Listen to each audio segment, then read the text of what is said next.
മക്കയിൽ നമ്മൾ പോകുന്ന 3 കാര്യങ്ങൾക്ക് വേണ്ടിയാണ് തൗഹീദ്. മക്കയിൽ പോയിട്ട് വന്നിട്ട് അള്ളാഹുവിന് വിശ്വാസത്തിനെതിരായ ഒരു ശിർക്കും ചെയ്യാൻ പാടില്ല. ശിർക്ക് ചെയ്താൽ അവന്റെ ഹജ്ജ് മഖ്ബൂലല്ല. ഇബ്രാഹിം നബി വിളിച്ചു പോയവരിൽ അള്ളാഹു പെടുത്തട്ടെ. ഇത് തൗഹീദ് പഠിക്കാൻ വേണ്ടിയിട്ടാണ് 1.25 ലക്ഷത്തോളം വരുന്ന പ്രവാചകന്മാരെയും അള്ളാഹു പരിശുദ്ധ മക്കയിലേക്ക് വിളിച്ചു. എല്ലാ പ്രവാചകന്മാരും അവിടെ വന്ന് ചവിട്ടിയ പുണ്യമായ ഭൂമിയാണ്. 2 റിസാലത്ത് പ്രവാചകന്മാരുടെ ദൗത്യം സംസം കിണർ 4500 കൊല്ലമായി ഹാജറ ബീബി അലൈഹിസ്സലാമിനും ഇബ്രാഹിം നബിക്കും ഇസ്മായിൽ നബിക്കും അള്ളാഹു കൊടുത്തത്. 5 നേരത്തെ നിസ്കാരത്തിലും അല്ലാഹുമ്മ സല്ലി അലാ സയ്യിദനാ മുഹമ്മദിൻ എന്ന കുടുംബത്തെ ഓർക്കുന്നുവെങ്കിൽ ഹജ്ജിന്റെ ഇബാദത്തിന്റെ തുടക്കം മുതൽ ഒടുക്കം വരെയും ഏത് കുടുംബത്തെയാണ് നമ്മൾ ഓർക്കുന്നത്? ഹജ്ജിന്റെ ഇബാദത്തിന് ബുദ്ധിപരമായി ഒന്നും പറയാൻ പറ്റൂല. എന്തിനാ ഒരു മുണ്ട് കൊടുത്ത് മോളിലൊരു മുണ്ടുമിടുന്ന നോക്ക്. ഇന്ത്യയിലെ ആദരണീയരായ സന്യാസി സമൂഹം ധരിക്കുന്ന വസ്ത്രമാണ്, പോറ്റിമാര് ധരിക്കുന്ന വസ്ത്രമാണ്. നമ്മളോടത് പറയുന്നു, നിങ്ങളത് ധരിക്കാൻ പറയുന്നു, നമ്മളത് ധരിക്കുന്നു. ഇനി അത് എന്തിന് എന്ന് ബുദ്ധിപരമായി ചോദിച്ചാൽ അള്ളാഹു റബ്ബുൽ ഇസ്സത്തിനെ അറിയാവും, നമുക്ക് അറിയില്ല. അവിടെ ചെന്ന് ഹജറുൽ അസ്വദിനെ ഉമർ റളിയല്ലാഹു അൻഹു പറഞ്ഞു, വലഖദ് അലിംതു അന്നക ഹജറുൻ, നീ കല്ലാണെന്ന് എനിക്കറിയാം. ലാ തളുറു വലാ തൻഫഉ, നിനക്ക് ഉപകാരവും ചെയ്യാൻ പറ്റൂല, ഉപദ്രവവും ചെയ്യാൻ പറ്റൂല. ലൗലാ റഅയ്തു റസൂലല്ലാഹി ലഖബ്ബൽതു കമാ ഖബ്ബൽതു, എന്റെ നബി തങ്ങൾ നിന്നെ മുത്തിയത് ഞാൻ കണ്ടില്ലായിരുന്നെങ്കിൽ നിന്നെ ഞാൻ മുത്തൂലായിരുന്നു. അള്ളാന്റെ റസൂല് മുത്തി. ആരും മുത്തുന്നു? ജംറയിൽ ചെന്ന് കല്ലെറിയുന്നു. അള്ളാന്റെ റസൂൽ എറിയാൻ പറഞ്ഞു, നമ്മൾ എറിയുന്നു. മിനയിൽ ചെന്ന് പച്ചമണ്ണിൽ കിടക്കുന്നു. അള്ളാന്റെ റസൂൽ കിടക്കാൻ പറഞ്ഞു, കിടക്കുന്നു. മുസ്തലിഫയിൽ പച്ചമണ്ണിൽ കിടക്കുന്നു, കിടക്കാൻ പറഞ്ഞു, കിടക്കുന്നു. അറഫയിൽ പറഞ്ഞു, നിൽക്കുന്നു, നിൽക്കുന്നു. ഇതിനപ്പുറത്തൊന്നും ബുദ്ധിക്ക് വിവക്ഷിക്കാൻ കഴിയാത്തൊരു ഇബാദത്ത് ശരിക്ക് ഈമാനുള്ളവർക്ക് മാത്രമേ അത് പൂർണ്ണ യഖീനോടുകൂടി അത് നിർവഹിക്കാൻ പറ്റൂ. 2 പ്രവാചകന്മാരുടെ റിസാലത്തിന്റെ ദൗത്യം, ഇബ്രാഹിം നബിയുടെ കുടുംബം സഹിച്ച ത്യാഗം, ഇസ്മായിൽ നബി സഹിച്ച ത്യാഗം, അഷ്റഫുൽ ഖൽഖ് മുഹമ്മദുർ റസൂലുള്ളാഹി ആ പരിശുദ്ധ മണ്ണിൽ സഹിച്ച ത്യാഗം, 3 ബഅസ്. ഇനി ഒരു ജീവിതമുണ്ട്. എന്ത് ജീവിതം? നൈമശികമായ നശ്വരമായ കുറഞ്ഞ കാലത്തെ ജീവിതം, കാലാകാലം ജീവിക്കേണ്ട ജീവിതം അല്ലാഹു അത് നമുക്ക് തന്ന് അനുഗ്രഹിക്കുമാറാകട്ടെ. പ്രിയപ്പെട്ടവരെ, ആ ജീവിതം നമ്മളെ ബോധ്യപ്പെടുത്താൻ വേണ്ടിയിട്ട് ഹജ്ജ് ചെയ്തു വന്ന് ഉംറ ചെയ്തു വന്ന് ഇനിയും ദീർഘമായ കാലം ജീവിച്ച് മുഅ്മിനായി മുഅ്മിനത്തായി മരിക്കാൻ അല്ലാഹു തൗഫീഖ് തരുമാറാകട്ടെ. മക്കയിൽ ദുആക്ക് ഇജാബത്ത് കിട്ടുന്ന 1ാമത്തെ സ്ഥലം ഹസൻ ബസരി റളിയല്ലാഹു അൻഹു മക്കക്കാർക്ക് എഴുതി, 1 ഹജറുൽ അസ്വദ് ഇരിക്കുന്ന മൂല. നിങ്ങൾ നോക്കിക്കോളി, ഹജറുൽ അസ്വദ് വലിയ അത്ഭുതകരമായ ഒരു കല്ലാണ്. മക്കത്ത് പോകുമ്പോൾ നമ്മൾ ആഗ്രഹം ഏതാണ്? നമ്മൾ എപ്പോഴും ദുആ ചെയ്യുന്ന, അല്ലാഹുവേ ഹജറുൽ അസ്വദ് മുത്താനുള്ള തൗഫീഖ് തരണേ. ഉംറയ്ക്ക് പോകുന്നവർക്ക് ആ ഭാഗ്യം അടഞ്ഞു കഴിഞ്ഞു. ഇനി അങ്ങനെ ഒരു ഭാഗ്യം ആർക്കില്ല? ഉംറയ്ക്ക് പോകുന്നവരിൽ ആരോഗ്യമുള്ള ചെറുപ്പക്കാരായ ആളുകളല്ലാത്തവർക്കില്ല. കാരണം ഒരു സമയത്തിന് 20 ലക്ഷം 25 ലക്ഷം ആളുകൾ ഉംറയ്ക്ക് അവിടെ ഇപ്പൊ എപ്പോഴും ഉണ്ട്. പ്രിയപ്പെട്ട സഹോദരിമാരെ, പ്രിയപ്പെട്ട ഉമ്മമാരെ, ഹജറുൽ അസ്വദ് ഇരിക്കുന്ന മൂല കണ്ടല്ലോ. ബഹുമാനപ്പെട്ട ആദം നബി അലൈഹിസ്സലാം സ്വർഗത്തിൽ നിന്ന് വന്നപ്പോ ഒരു കല്ല്, ഒരു വടിയും കൊണ്ടുവന്നായിരുന്നു. ആ വടി ഇങ്ങനെ തലമുറ കൈമാറി മൂസാ നബി വരെ വന്നു. അപ്പൊ എറണാകുളത്ത് ഒരു വലിയ തട്ടിപ്പാറം വന്നായിരുന്നു, മോൻസൺ. കേട്ടായിരുന്നു ഞങ്ങൾ? മോൻസന്റെ മ്യൂസിയത്തിൽ എല്ലാം ഉണ്ട്. മൂസാ നബിയുടെ വടിയും ഉണ്ടെന്നാ പറയണം. അങ്ങനെ എറണാകുളത്തുള്ളൊരു ഹാജിയാർ ഈ വടിക്ക് വില പറഞ്ഞു. മൂസാ നബിയുടെ വടിക്ക് 2.5 കോടി രൂപ വടിക്ക് വില പറഞ്ഞു. 2.5 കോടി രൂപ മോൻസന് കൊടുത്ത് വടി മേടിക്കുന്നതിന് മുമ്പ് മോൻസനെ അറസ്റ്റ് ചെയ്തു. താടി ഇത്രയുണ്ട്. ഞാൻ അങ്ങനെ കുറ്റം പറയണല്ല, പക്ഷെ എന്തുകൊണ്ട് ഇതൊക്കെ പറയുന്ന ആളുകൾക്ക് ഇങ്ങനെ അബദ്ധം പറ്റുന്നു? മൂസാ നബിയുടെ വടി എങ്ങോട്ട് പോയെന്ന് ഖുർആൻ പറയുന്നു, ഹദീസ് പറയുന്നു, ചരിത്രം പറയുന്നു. അപ്പൊ വലിയ വലിയ ആളുകൾ പോലും അബദ്ധത്തിൽ പോയി ചാടുമ്പോൾ നമ്മൾ അബദ്ധത്തിൽ പോയി ചാടാതെ എന്ത് ചെയ്യണം? നമ്മൾ സൂക്ഷിക്കണം. അല്ലാഹു കാക്കുമാറാകട്ടെ. അവിടെ അതുണ്ട്, ഇവിടെ ഇതുണ്ട്, അവിടെ നുള്ളിയെടുക്കുന്നു, ഇവിടെ നുള്ളിയെടുക്കുന്നു, അവിടെ മറ്റത്, ഇവിടെ മറിച്ചത്. രോഗം വന്നാൽ ചികിത്സിക്കണം, മന്ത്രിക്കേണ്ടി വന്നാൽ മന്ത്രിക്കണം. ഏതാണോ ആവശ്യമുള്ളത് അത് ചെയ്യണം. അത് അല്ലാഹു അനുവദിച്ചത്, റസൂൽ അനുവദിച്ചത്. അതിനപ്പുറത്തുള്ള ഒന്നിലേക്കും എന്ത് ചെയ്യരുത്? അത്ഭുതങ്ങളുടെ പിന്നാലെ ഒന്നും നമ്മൾ പോകരുത്. മൂസാ നബിയുടെ വടി, അത്ഭുതകരമായ വടി മൂസാ നബി ആദം നബി കൊണ്ടുവന്നതാണ്. പിന്നെ കല്ല്, ഈ കല്ല് ആദം നബി സ്വർഗത്തിൽ നിന്ന് കൊണ്ടുവരുമ്പോൾ കാനത്ത് അബിയല്ല മിനൽ ലബൻ, പാലിനേക്കാൾ വെളുപ്പായിരുന്നു. ഒറ്റ കഷ്ണം കല്ലുള്ളായിരുന്നു. ബനി ആദം, ഇബ്രാഹിം നബി കഅബാലയം പുനരുദ്ധരിച്ചപ്പോൾ കഅബാലയത്തിന്റെ മൂലയിൽ വെച്ചു ഇബ്രാഹിം നബി മുത്തി. ആദം നബി മുത്തിയ കല്ല്, ഇബ്രാഹിം നബി മുത്തിയ കല്ല്, ഹവ്വാ ബിബി റളിയല്ലാഹു അൻഹ മുത്തിയ കല്ല്, ശീസ് നബി മുത്തിയ കല്ല്, പ്രവാചകന്മാരെല്ലാം മുത്തിയ കല്ല്. അബ്ദുൽ മുത്തലിബിന്റെ കാലത്ത് കഅബാലയം പുനരുദ്ധരിച്ചപ്പോഴും അത് ഈ മൂലയിൽ വെച്ച് ഈ മൂലയിൽ നിന്ന് അടിച്ചോണ്ട് പോയി. ഒരു കുടുംബക്കാർ ഇതങ്ങ് അടിച്ചോണ്ട് പോയി. അവരുടെ വീട്ടിൽ ഈ കല്ലിരുന്നു. ഈ കല്ലങ്ങ് കറുത്ത് കരിവാളിച്ച് നോക്കിയേ, അത് അവിടെ ഇരുന്ന് പൊടിഞ്ഞ്. എത്ര കഷ്ണമായിട്ട് പൊടിഞ്ഞ്? 7 കഷ്ണമായിട്ട് പൊടിഞ്ഞ്. അല്ലാഹുവിന്റെ റസൂല് പറഞ്ഞു, ആരെങ്കിലും ഈ കല്ലിനെ മുത്തിയാൽ എന്റെ കൈ മുത്തിയതുപോലെയാണ്. ആരെങ്കിലും ഈ കല്ലിനെ മുത്തിയാൽ നാളെ ഈ കല്ലിനൊരു നാവുണ്ടാവും. ഈ കല്ലവന് വേണ്ടി ശഫാഅത്ത് ചെയ്യുമെന്ന് മുഹമ്മദുർ റസൂലുള്ളാഹി. ഇന്ത്യക്കാരായ നമ്മള് 17 റക്അത്ത് 34 സുജൂദ് 5 നേരത്തെ ഫർള് നിസ്കാരവും തിരിഞ്ഞു നിന്ന് നിസ്കരിക്കുന്ന ഹജറുൽ അസ്വദ് ഇരിക്കുന്ന മൂലയിലേക്കാണ്. ലോകത്തുള്ള മുഴുവൻ ജനങ്ങളും 4 മൂലയിലേക്കാണ് തിരിയുന്നത്. മനസ്സിലായോ? കഅബാലയത്തിന്റെ 4 മൂലയിലേക്കാണ് ലോകത്തുള്ള മുഴുവൻ ആളുകളും തിരിയുന്നത്. അതുകൊണ്ട് ഈ മൂലയ്ക്ക് ഒരു പേരുണ്ട്, റുക്നുൽ ഹിന്ദ്, ഇന്ത്യക്കാരുടെ മൂല. ഈ മൂലയിൽ നിന്നുകൊണ്ട് റസൂൽ ദുആ ചെയ്തിട്ടുണ്ട് കേരളക്കാർക്ക്. റസൂൽ കിടന്ന തടി തേക്കിന്റെ വയനാട് നിന്ന് കൊണ്ടുപോയ തേക്കിന്റെ തടിയായിരുന്നു. കേരളത്തിൽ നിന്ന് കൊണ്ടുപോയ തേക്കിന്റെ തടിയായിരുന്നു. റസൂല് കുരുമുളക് നിത്യമായി ഉപയോഗിക്കുമായിരുന്നു. ഖുറൻഫൽ, ഗ്രാമ്പ് റസൂൽ ഉപയോഗിക്കുമായിരുന്നു. കേരളത്തിന്റെ ഒട്ടുമിക്ക തേൻ ഉൾപ്പെടെയുള്ള പ്രവാചകന് മലഞ്ചരക്കുകൾ നബിതങ്ങൾക്ക് കൊണ്ടുപോയി ബിസിനസ്സുകാർ കൊടുക്കുമായിരുന്നു. അപ്പൊ നബിതങ്ങൾ യലംലമിന്റെ ഭാഗത്ത് നിന്നുകൊണ്ട് ദുആ ചെയ്തു, ഖൈറുള്ള പ്രച്ചവനെ നാട്ടിന് ഖൈറ് ചെയ്യണം. അതാണ് പിൽക്കാലത്ത് കേരള ആയതെന്ന് ചരിത്ര അറബി പണ്ഡിതന്മാർ പഠിപ്പിക്കുമ്പോൾ ഈ മൂലയിൽ ഹജറുൽ അസ്വദിന്റെ മൂലയിൽ ദുആക്ക് ഉത്തരമുണ്ടെന്ന് മുഹമ്മദുർ റസൂലുള്ളാഹി. ഹാജിമാരോട് ഹജ്ജിമാരോട് ഞാൻ പറയുന്നു, മുത്തല് സുന്നത്ത്. കൈ ഇങ്ങനെയാക്കി മുത്തിയാൽ പോലും ഈ പറഞ്ഞ എല്ലാ കൂലിയും കിട്ടും. കൈ ഇങ്ങനെയാക്കി ഇസ്തിലാം എന്ന് പറയും. എന്ന് പറയും ഇസ്തിലാം. മുത്താൻ നമ്മൾ പോയി അതിന്റെ ഇടയിൽ ഇടിച്ചു കയറി നെഞ്ചാമുടിക്കൊക്കെ ഇടിയൊക്കെ കിട്ടി മുത്താൻ കഴിയാതെ വരികയും അപകടങ്ങൾ ഉണ്ടായാൽ നമുക്ക് ഹജ്ജ് ചെയ്യാൻ അൽഹംദുലില്ലാഹ് ഹജ്ജ് ചെയ്യാൻ ചിലപ്പോൾ അവസരത്തിന് ബുദ്ധിമുട്ടുണ്ടാകും. അതുകൊണ്ട് കഴിയുന്നത്ര ഇടിക്കൽ ഹറാമ്, മുത്തല് സുന്നത്ത്. പക്ഷെ ഇടിച്ചേ മുത്താൻ പറ്റൂ. ഞാന് 2008 ഒരൊറ്റ മുത്തലേ മുത്തിയിട്ടുള്ളൂ. പിന്നെ ഇന്ന് വരെ മുത്തിയിട്ടില്ല. 2011 മഴ പെയ്ത് ഒരൊറ്റ മനുഷ്യരുമില്ല. മുഹറം 8 എല്ലാ ഹാജിമാരും പോയി കഴിഞ്ഞു. ഞാൻ മക്കയിലുണ്ടെന്ന്. എല്ലാരും ഇങ്ങനെ ഓടുന്നുണ്ട്. ഓടുന്ന വഴിക്ക് ചരക്ക് വീഴുന്നുണ്ട് ഈ മാർബിളിലൂടെ. ഞാൻ ഒരു ഇങ്ങനെ നോക്കിയതേ ഉള്ളൂ, പിന്നെ നോക്കിയില്ല. അതായത് 2008 ഒരു മുത്തി. അതിന്റെ വേദന 2011 മാറിയില്ല. ഞാൻ ഇന്നു വരെ എല്ലാരെയും കൊണ്ട് നിർത്തി കൊടുക്കും, ഇടി കൊള്ളാൻ പറയും. എനിക്ക് അതിനുള്ള ധൈര്യം എന്തില്ല. അതിനുള്ള ധൈര്യം ഇടിക്കേശം ഇന്നൊരു ധൈര്യം വന്നിട്ടില്ല. ഏറ്റവും കൂടിയ ആളുള്ളപ്പോഴും പോയിട്ടുണ്ട്, കുറഞ്ഞ ആളുള്ളപ്പോഴും പോയിട്ടുണ്ട്. മുത്താനൊരുങ്ങുമ്പോ പഴയ ഇടിയുടെ ഓർമ്മ നമ്മുടെ മനസ്സിൽ വരും. ഹജറുൽ അസ്വദിന്റെ മൂലയിൽ ദുആക്ക് ഉത്തരമുണ്ട്. എല്ലാ ഹാജിമാരും ഹജ്ജുമമാരും റുക്നുൽ യമാനി കഴിഞ്ഞ് ഹജറുൽ തവാഫ് തുടങ്ങുന്ന മൂലയിൽ ഓരോ പ്രാവശ്യത്തെ തവാഫിലും ദുആ ചെയ്യുക. അള്ളാഹു ദുആക്ക് ഉത്തരം തരും. അള്ളാഹു കബൂലാക്കുമാറാകട്ടെ. ഇനി രണ്ടാമത് ദുആക്ക് ഉത്തരം കിട്ടുന്ന സ്ഥലമാണ് മുൽത്തസം.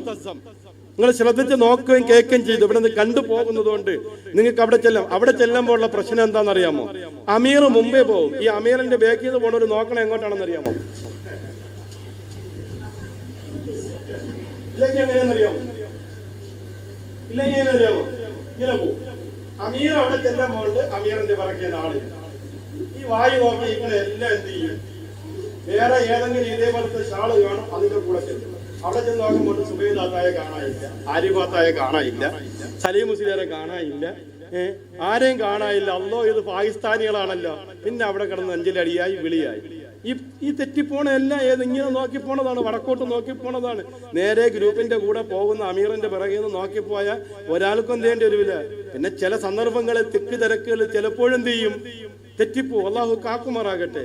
കഴിഞ്ഞന്ന് രണ്ടുപേര് കല്ലറയെന്നും കിഴുന്നലെന്നും വന്നു. ആദ്യത്തെ തവാഫിൽ തന്നെ പോകും.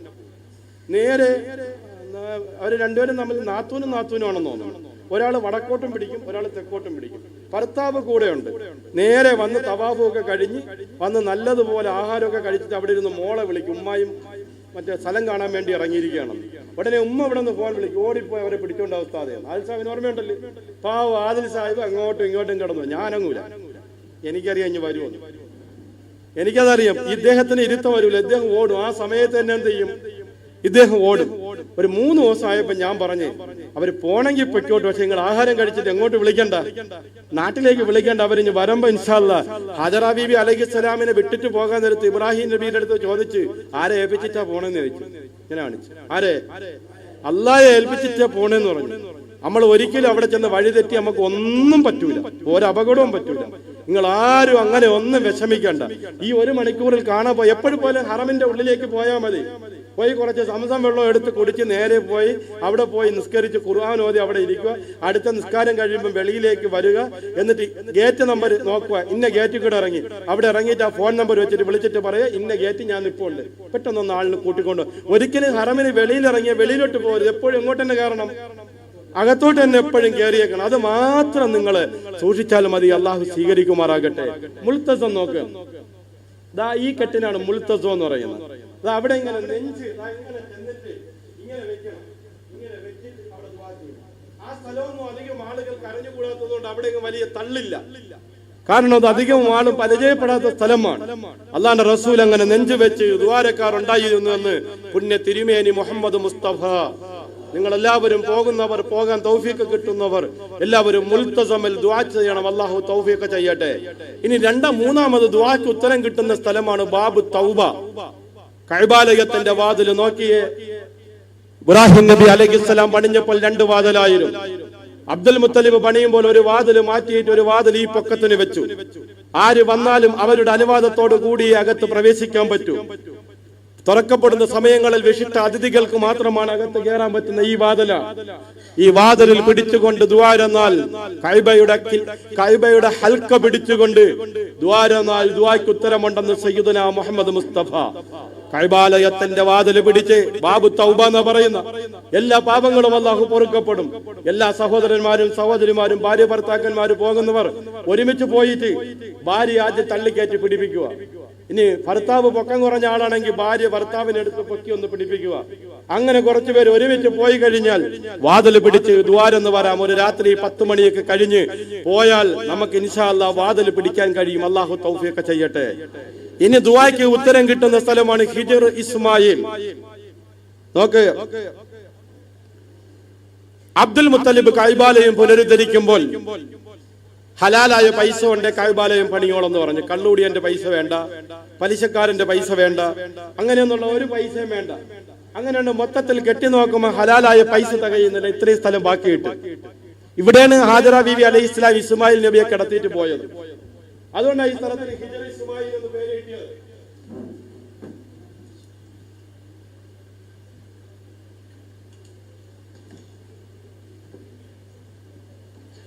മഹാനായ റസൂലുള്ളാഹി സ്വല്ലല്ലാഹു അലൈഹി വസല്ലമ തങ്ങൾ പറഞ്ഞു, ലൗലാ ഹിദ്സാനു ഖൗമിക്കി ലബനൈതുൽ കഅബത അലാ ഖവായിദ് ഇബ്രാഹിം. പൊതുവിശ്വാസികളല്ലായിരുന്നെങ്കിൽ ഞാൻ കഅബ നേരത്തേതുപോലെ അങ്ങ് പണിഞ്ഞന. പക്ഷേ ഞാൻ അതും കൂടി പൊളിച്ചെന്ന് പറയേണ്ട, അതുകൊണ്ട് അങ്ങനെ കിടക്കട്ടെ. എന്തിനാ അള്ളാഹു ഇങ്ങനെ ഇട്ട് തന്നത്? ഈ മുഹമ്മദിയ ഉമ്മത്തിനോട് അള്ളാഹു കാണിച്ച കരുണയാണ്, അള്ളാഹു കാണിച്ച കാരുണ്യം, അഷ്റഫുൽ ഖൽഖ് കാണിച്ച സ്നേഹം, അഷ്റഫുൽ ഖൽഖ് കാണിച്ച വാത്സല്യം. നമ്മളെല്ലാരും യൂസുഫ് അലിമാരല്ലോ, ആണോ? നമ്മളാരും യൂസുഫ് അലിമാരല്ല. യൂസുഫ് അലിയെ പോലുള്ളവർക്ക് അവിടെ വന്നാൽ പ്രത്യേകം കേറാൻ കോണി വെച്ച് കയറ്റാറുണ്ട്. ഇത് കഅബയുടെ ഉള്ളിൽപ്പെട്ടതാണ്. ഇതും കൂടി ചേർത്താണ് തവാഫ് ചെയ്യുന്നത്. ഇതിനകത്ത് 2 റക്അത്ത് നിസ്കരിച്ചാൽ കഅബയിൽ നിസ്കരിച്ചതുപോലെയാണ്. ഇതിനകത്ത് ദുആയ്ക്ക് ഉത്തരമുണ്ടെന്ന് മുഹമ്മദ് മുസ്തഫ. എന്റെ സഹോദരിമാര്, ഉമ്മമാര്, പെങ്ങന്മാര്, എന്റെ ഹാജിമാര് എല്ലാവരും സമയം പലപ്പോഴും ക്യൂ ആണ്. ഹിജ്ർ ഇസ്മായിൽ റമദാന് തൊട്ട് മുമ്പ് ക്യൂ ആയിരുന്നു. നേരത്തെ ക്യൂ ഇല്ലായിരുന്നു, അപ്പൊ അവിടെയും ക്യൂ ആയിട്ടുണ്ട്. ക്യൂ നിന്ന് സഹോദരിമാർക്ക് ഒരു സമയം, പുരുഷന്മാർക്ക് ഒരു സമയം, കഴിയുന്നത്ര ആളുകൾ ഹിജ്ർ ഇസ്മായിൽ നിസ്കരിക്കണം. നിസ്കരിക്കൂലേ? ഇൻഷാ അല്ലാഹ് അല്ലാഹു തൗഫീഖ് ചെയ്യട്ടെ. ഇനി ദുആയ്ക്ക് ഉത്തരം കിട്ടുന്ന സ്ഥലമാണ് സംസം കിണർ. ആദ്യ സംസം നോക്കിയേ, ചിത്രം ലഭിക്കുന്ന ഒരു കാലത്തുള്ള ഒരു സംസം നോക്കിയേ.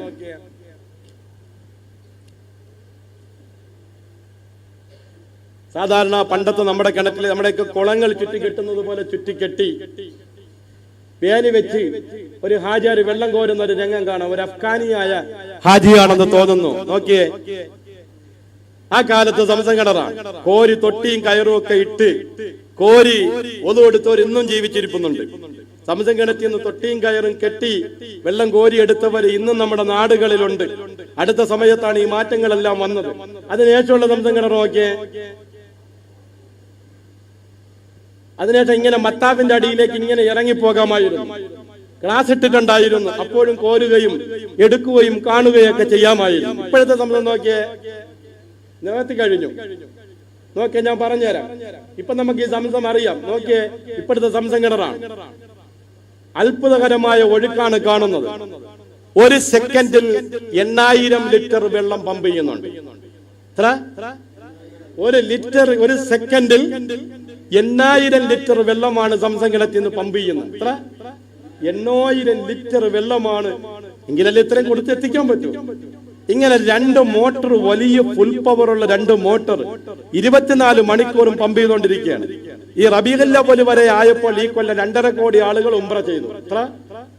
അതിനുശേഷം ഇപ്പൊ റമദാനായപ്പോ 2.5 കോടി ആളുകൾ ആയിട്ടുണ്ടാവും.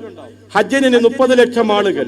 ഈ മുഴുവൻ ആളുകളും കുടിക്കുകയും ഉപയോഗിക്കുകയും ചെയ്യുന്നത് സംസം കിണറ്റിലെ വെള്ളം എന്ന് മാത്രമല്ല, ഓരോ ഹാജിമാരും നാട്ടിൽ 5 ലിറ്റർ വെള്ളം കൊണ്ടുപോകുന്നു. മാത്രമല്ല, മക്കയിലും മദീനയിലും ഉള്ളവർക്ക് നമ്മുടെ റേഷൻ കടകൾ പോലെ അവർക്ക് ഓരോ ആഴ്ചകളിലും സംസം റേഷനായി കൊടുക്കുന്നു. മദീനയിലും ഉപയോഗിക്കുന്നത് സംസമാണ്.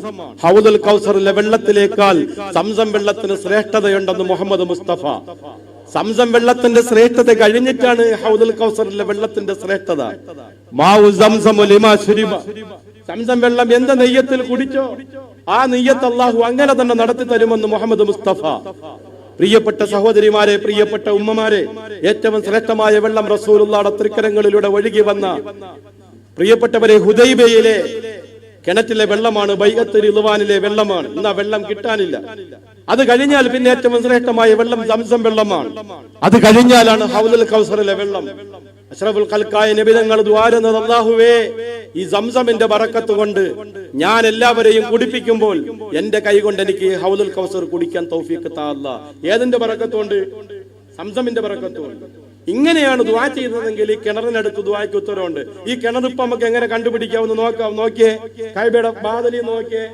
കഅബയുടെ വാതിലിന്ന് 21 മീറ്റർ ബേക്കിലേക്ക് വരുമ്പോൾ ചെറിയൊരു മാർബിൾ ലക്ഷണം ഇട്ടിട്ടുണ്ട്. നോക്കിയേ, ഇവിടെ ആയിട്ടാണ്. അതൊന്ന് കാണിച്ചോളൂ. അവിടെ ആയിട്ടാണ്. അവിടെ ഇങ്ങനെ ചെറിയൊരു മാർബിൾ ലക്ഷണം ഇട്ടിട്ടുണ്ട്. ചവിട്ടിയാ ഇങ്ങനെ കിടുകിട കേൾക്കാം. ആ പോകുന്ന പോക്കിൽ അവിടെ എത്തുമ്പോൾ ദുആ ചെയ്യുക, അല്ലാഹു തൗഫീഖ് ചെയ്യട്ടെ. ഇനി ദുആയ്ക്ക് ഉത്തരം കിട്ടുന്ന സ്ഥലമാണ് മഖാം ഇബ്രാഹിം. ഈ ക്ലാസിന്റെ തുടക്കം മുതലേ ഓതിക്കൊണ്ടിരിക്കുന്ന ഒരു ആയത്താണ്. ഫീഹി ആയാത്തും ബയ്യിനാത്തും മഖാം ഇബ്രാഹിം വമൻ ദഖലഹു കാന ആമിന വലില്ലാഹി അലന്നാസി ഹിജ്ജുൽ ബൈത്തി മൻ ഇസ്തതാ ഇലൈഹി സബീല. ഇബ്രാഹിം നബി അലൈഹിസ്സലാം ഒരു കല്ലിൽ നിന്ന് ചവിട്ടി കഅബാലയം പണിഞ്ഞു. ആ പാറയിൽ 2 കാൽപാദങ്ങളും പതിഞ്ഞു. ആ കല്ലൊന്ന് വെളിയിലേക്ക് എടുത്ത് നോക്കിയേ, ഇബ്രാഹിം നബിയുടെ കാൽപാദം പതിഞ്ഞ കല്ലാണ്. ഒരു മനുഷ്യന്റെ വലതാണോ ഭാരം കൂടുതൽ, ഇടതാണോ? ഇവിടെ എവിടെ? വലതാണോ ഇടതാണോ? ഇവിടെ സംശയമാണോ? വലതാണ് ഭാരം കൂടുതൽ. അതുകൊണ്ട് ഈ കല്ലിൽ കൂടുതൽ പതിഞ്ഞിരിക്കുന്നത് വലതാണ്. ഈ മഖാം ഇബ്രാഹിമിൽ തൊടുകയോ മുത്തുകയോ ഒന്നും ചെയ്യൽ സുന്നത്തില്ല. അത് കാണൽ മാത്രമാണ് സുന്നത്തുള്ളത്. അല്ലാഹു തആല അവിടെ എത്താനും ആ ക്ലാസ്സിലൂടെ അതൊന്ന് നോക്ക്. 4000 കൊല്ലങ്ങൾക്ക് മുമ്പ് ഇബ്രാഹിം നബിയുടെ കാൽപാദം പതിഞ്ഞ കല്ല്, അതൊന്ന് കാണാൻ അല്ലാഹു തൗഫീഖ് തരട്ടെ. ഇനി മക്കയിൽ ദുആക്ക് ഇജാബത്തുള്ള സ്ഥലമാണ് ജന്നത്തുൽ മുഅല്ല. ഖദീജ റളിയല്ലാഹു അൻഹയുടെ ഖബർ. ഏറ്റവും കൂടുതൽ ദുആക്ക് ഇജാബത്ത് കിട്ടുന്ന റസൂൽ പൊട്ടിക്കരഞ്ഞ സ്ഥലമാണ്. ഞാൻ ആ ചരിത്രത്തിലേക്കൊന്നും കടക്കുന്നില്ല. അതിശക്തമായ ചൂട് കാരണം അസറിന് ബാങ്ക് കേൾക്കുമ്പോൾ തന്നെ ഇൻഷാ അല്ലാഹ് ഈ ക്ലാസ് നമുക്ക് അവസാനിപ്പിക്കേണ്ടതുണ്ട്. അതിനു മുമ്പ് മദീന കൂടി അല്പം പറയണം, ഹജ്ജ് പറയണം. ഞാൻ അതുകൊണ്ട് വളരെ സ്പീഡിൽ തന്നെ സഞ്ചരിച്ചു പോവുകയാണ്. റസൂലുള്ളാഹിയുടെ പ്രിയപ്പെട്ട ഭാര്യ ഖദീജത്തുൽ കുബ്ര റളിയല്ലാഹു അൻഹയും റസൂലുള്ളാഹിയുടെ പൊന്നുമോൻ ഖാസിമിന്റെ ഖബറുമാണ് ഈ കാണുന്നത്. ഒരുപാട് സഹാബാക്കൾ ഇവിടെ അന്ത്യവിശ്രമം കൊള്ളുന്നുണ്ട്. അല്ലാഹുവിന്റെ റസൂല് എപ്പോഴും പോയി ദ്വാരക്കാരുണ്ടായിരുന്നു. നബിതങ്ങൾ പൊട്ടിക്കരഞ്ഞ, ജനാസയുടെ മുമ്പിൽ പൊട്ടിക്കരഞ്ഞ, നബിതങ്ങളുടെ കരം കൊണ്ട് അടക്കിയ പ്രിയപ്പെട്ട ഖദീജത്തുൽ കുബ്ര റളിയല്ലാഹുവിന്റെ ഖബറാണ്. അവിടെ എല്ലാവരും പോവുകയും സിയാറത്ത് ചെയ്യുകയും ദുആ ചെയ്യുകയും ഉമ്മ ഖദീജ ബീബി റളിയല്ലാഹു അൻഹയ്ക്ക് സലാം പറയുകയും ചെയ്യുക. നബിതങ്ങളോടൊപ്പം 25 കൊല്ലം ദാമ്പത്തിക ജീവിതം നടത്തുകയും നബിതങ്ങൾക്ക് 7 മക്കളിൽ 6 മക്കൾക്ക് ജന്മം കൊടുക്കുകയും ഖദീജ ബീബി റളിയല്ലാഹു അൻഹ വഫാത്താകുന്നത് വരെ നബിതങ്ങൾ മറ്റൊരു വിവാഹം കഴിച്ചിരുന്നില്ല. 25 കൊല്ലത്തെ ദാമ്പത്തിക ജീവിതത്തിന് ശേഷം ഖദീജ ബീബി വഫാത്തായതിനു ശേഷമാണ് തങ്ങൾ മറ്റു വിവാഹങ്ങളെല്ലാം കഴിച്ചത്. അല്ലാഹുവിന്റെ റസൂൽ ഖദീജ ബീബി മരണപ്പെട്ട് കിടക്കുമ്പോൾ തലയുടെ ഭാഗത്തിരുന്ന് കരഞ്ഞായിരുന്നു. സഹാബാക്കൾ കരയുന്നത് എന്തിന് നബി എന്ന് ചോദിച്ച പറഞ്ഞത്, 70 ഒട്ടകങ്ങൾക്ക് ചുമക്കാൻ പ്രാപ്തയായ താക്കോൽ കൂമ്പാരവുമായി വന്നെന്റെ പ്രിയപ്പെട്ട ഖദീജ, ഞാൻ അവൾക്ക് എനിക്കൊരു മയ്യത്ത് തുണി മൂടിക്കൊടുത്ത് അടക്കാൻ കഴിയുന്നില്ലല്ലോ പടച്ചവനെ. കാലിലെത്തിച്ചാൽ തലയിലെത്തുന്നില്ല, തലയിലെത്തിച്ചാൽ കാലിലെത്തുന്നില്ല. വാറ്റുപില്ല് പറിച്ച് ഞാൻ അവരുടെ കാല് മറച്ച് എന്റെ ഭാര്യയെ കൊണ്ടുപോയി അടക്കേണ്ടി വരുന്നല്ലോ. അവസാനമായി ഉണ്ടായിരുന്ന ഒരു മാല ഊരി എന്റെ കയ്യിലേക്ക് തന്നിട്ട് പറഞ്ഞു, ഇത് വിൽക്കരുത് നബിയെ, ഇതെന്റെ പൊന്നുമോള് ഫാത്തിമാക്ക് കൊടുക്കണം യാ റസൂലല്ലാഹ്, ഇത് വിൽക്കരുത് നബിയെ. എനിക്കൊരു മയ്യത്ത് തുണിയിട്ട് എന്റെ ഭാര്യ യാത്രയാക്കാൻ കഴിയാത്ത ഞാൻ ഇങ്ങനെ കരയാതിരിക്കും സഹാബാക്കളെ എന്ന് ചോദിച്ച് ജന്നത്തുൽ മുഅല്ല കബറിടത്തിലേക്ക് ഇറങ്ങി ആ മയ്യത്ത് പിടിച്ചങ്ങോട്ട് വെക്കുമ്പോ പൂർണ്ണ ചന്ദ്രനെ പോലെ ഉദിച്ചു വന്നു. പിടിച്ച് താത്തു വെക്കുമ്പോ വീണ്ടും അത് പൊങ്ങി. 3-ാം പ്രാവശ്യം അള്ളാഹു വിളിച്ചു പറഞ്ഞു, യാ റസൂലല്ലാഹ്, താക്കല്ലേ നബിയെ.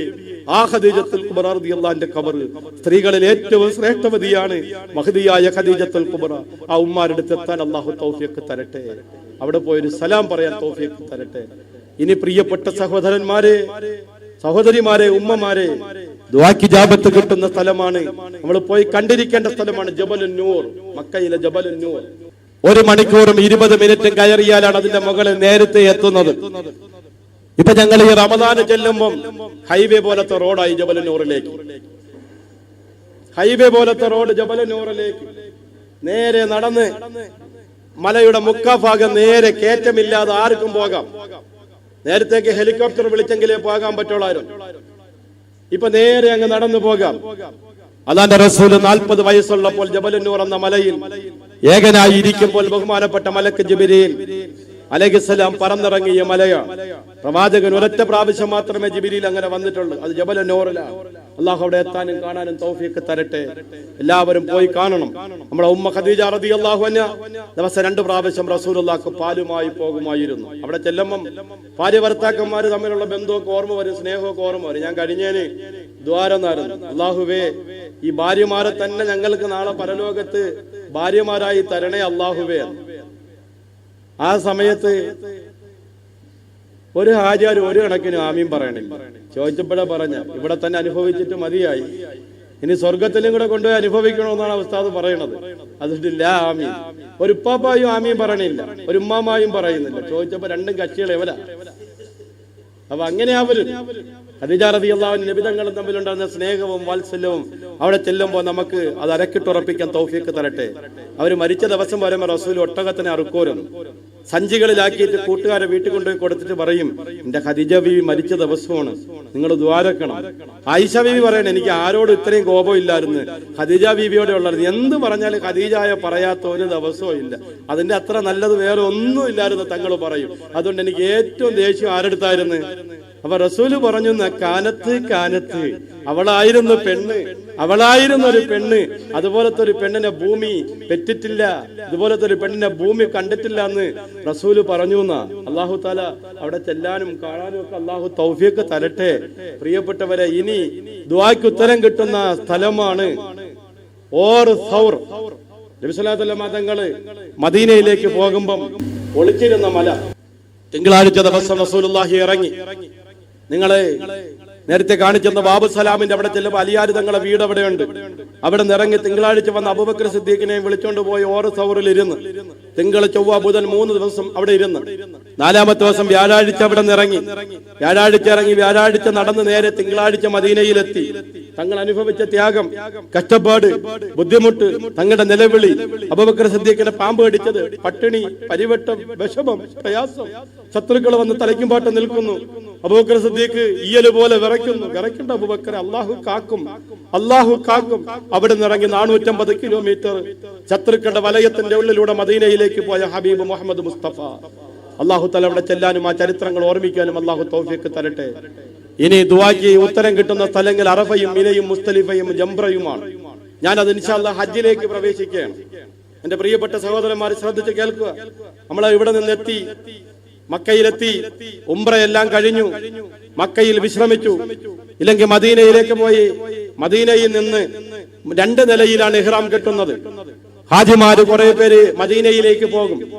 മദീനയിലേക്ക് പോകുന്നവർ ദുൽഹജ്ജ് 7-ന്റെ അന്ന്, ദുൽഹജ്ജ് 6-ന്റെ അന്ന് ദുൽഹജ്ജ് 6-ന്റെ അന്ന് മദീനയിൽ നിന്ന് മക്കയിലേക്ക് ഹജ്ജിന് പുറപ്പെടും. ആ ഹജ്ജിന് ഇഫ്രാദ് എന്നാണ് പറയുന്നത്. എങ്ങനെ പറയുന്നത്? ഇഫ്രാദ് മീഖാത്തിൽ നിന്ന് ഇഹ്റാം കെട്ടി വന്ന് ഹജ്ജ് നിർവഹിക്കുന്നതിനാണ് എന്ന് പറയുന്നത്. ഹജ്ജിന് മാത്രം ഇഹ്റാം കെട്ടി വന്ന് ഹജ്ജ് നിർവഹിക്കുന്നതിനാണ് ഇഫ്രാദ് എന്ന് പറയുന്നത്. വേറെ കുറെ ആളുകൾ മക്കയിൽ തന്നെ ഉണ്ടാവും.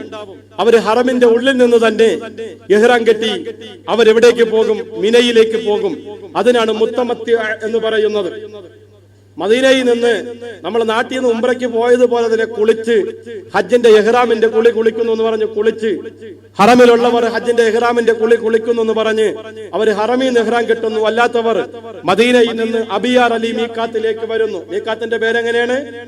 അബിയാർ അലി എന്നും ദുൽഖുലൈഫ എന്നും പറയും, ഷജറ എന്നും പറയും. 3 പേരുകളുണ്ട്. അബിയാർ അലി, ഹുലൈഫ, ഷജറ.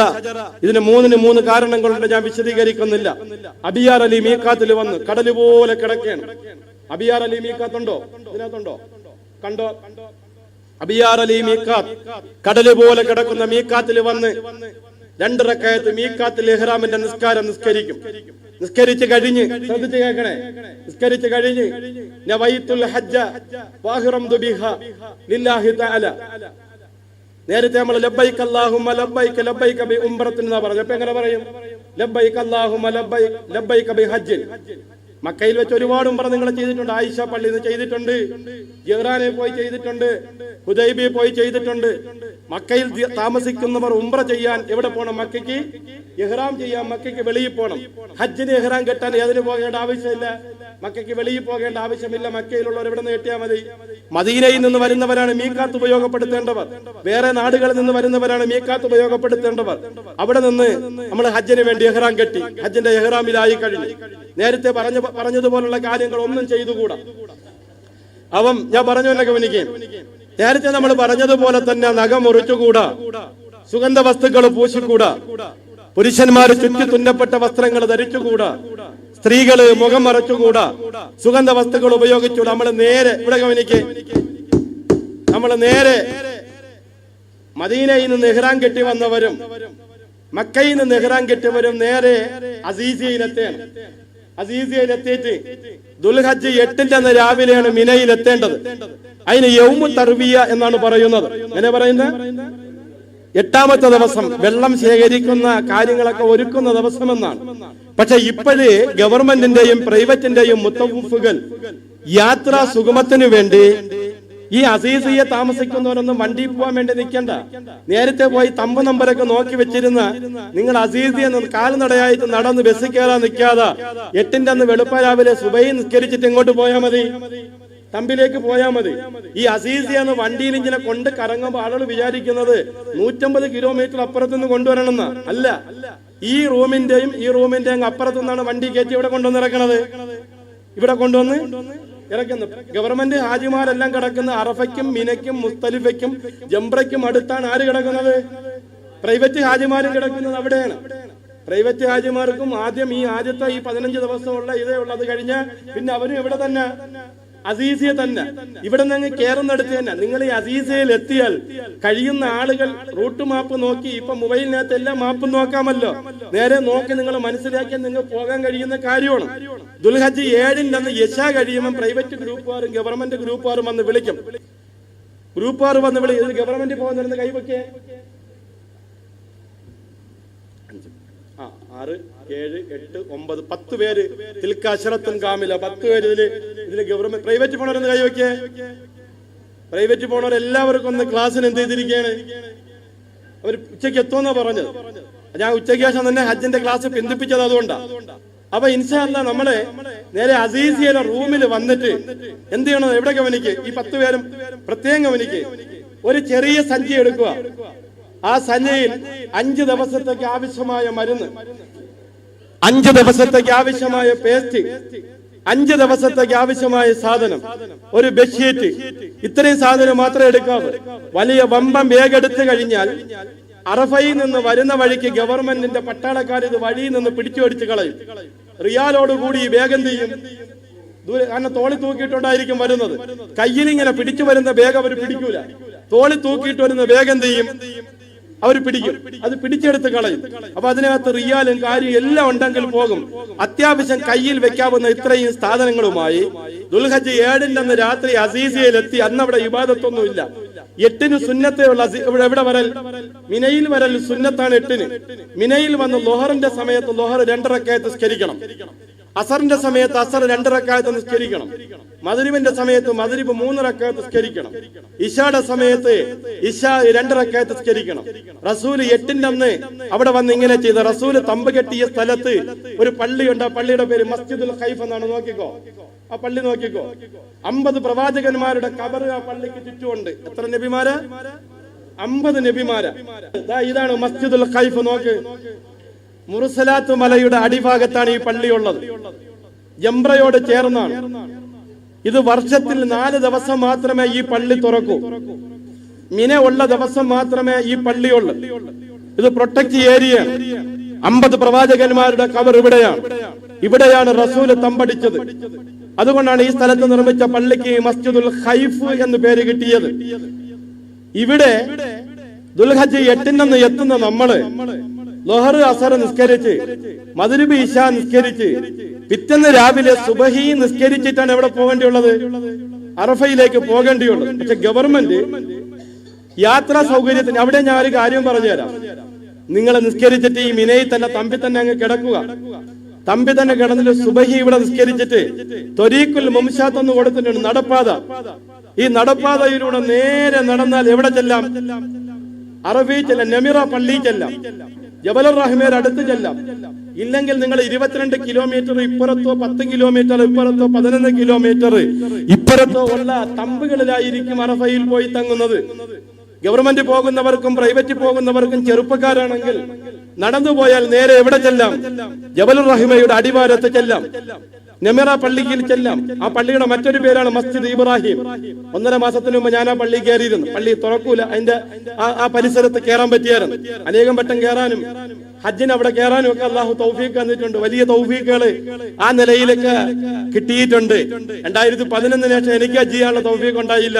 11ലും 12ലും ഒക്കെ ആദിൽ സാഹിബ് അൽഹംദുലില്ലാഹ് ഹജ്ജ് ചെയ്ത് എനിക്ക് 11 ശേഷം ഹജ്ജ് ചെയ്യാനുള്ള തൗഫീഖ് കിട്ടിയില്ല. പക്ഷേ എങ്കിലും എല്ലാ വർഷവും എങ്ങനെയാലും 2 മാസത്തിലൊരിക്കൽ അല്ലെങ്കിൽ 3 മാസത്തിലൊരിക്കൽ പരിശുദ്ധ മക്കയിൽ എത്താനുള്ള തൗഫീഖ് കിട്ടുന്നുണ്ട്.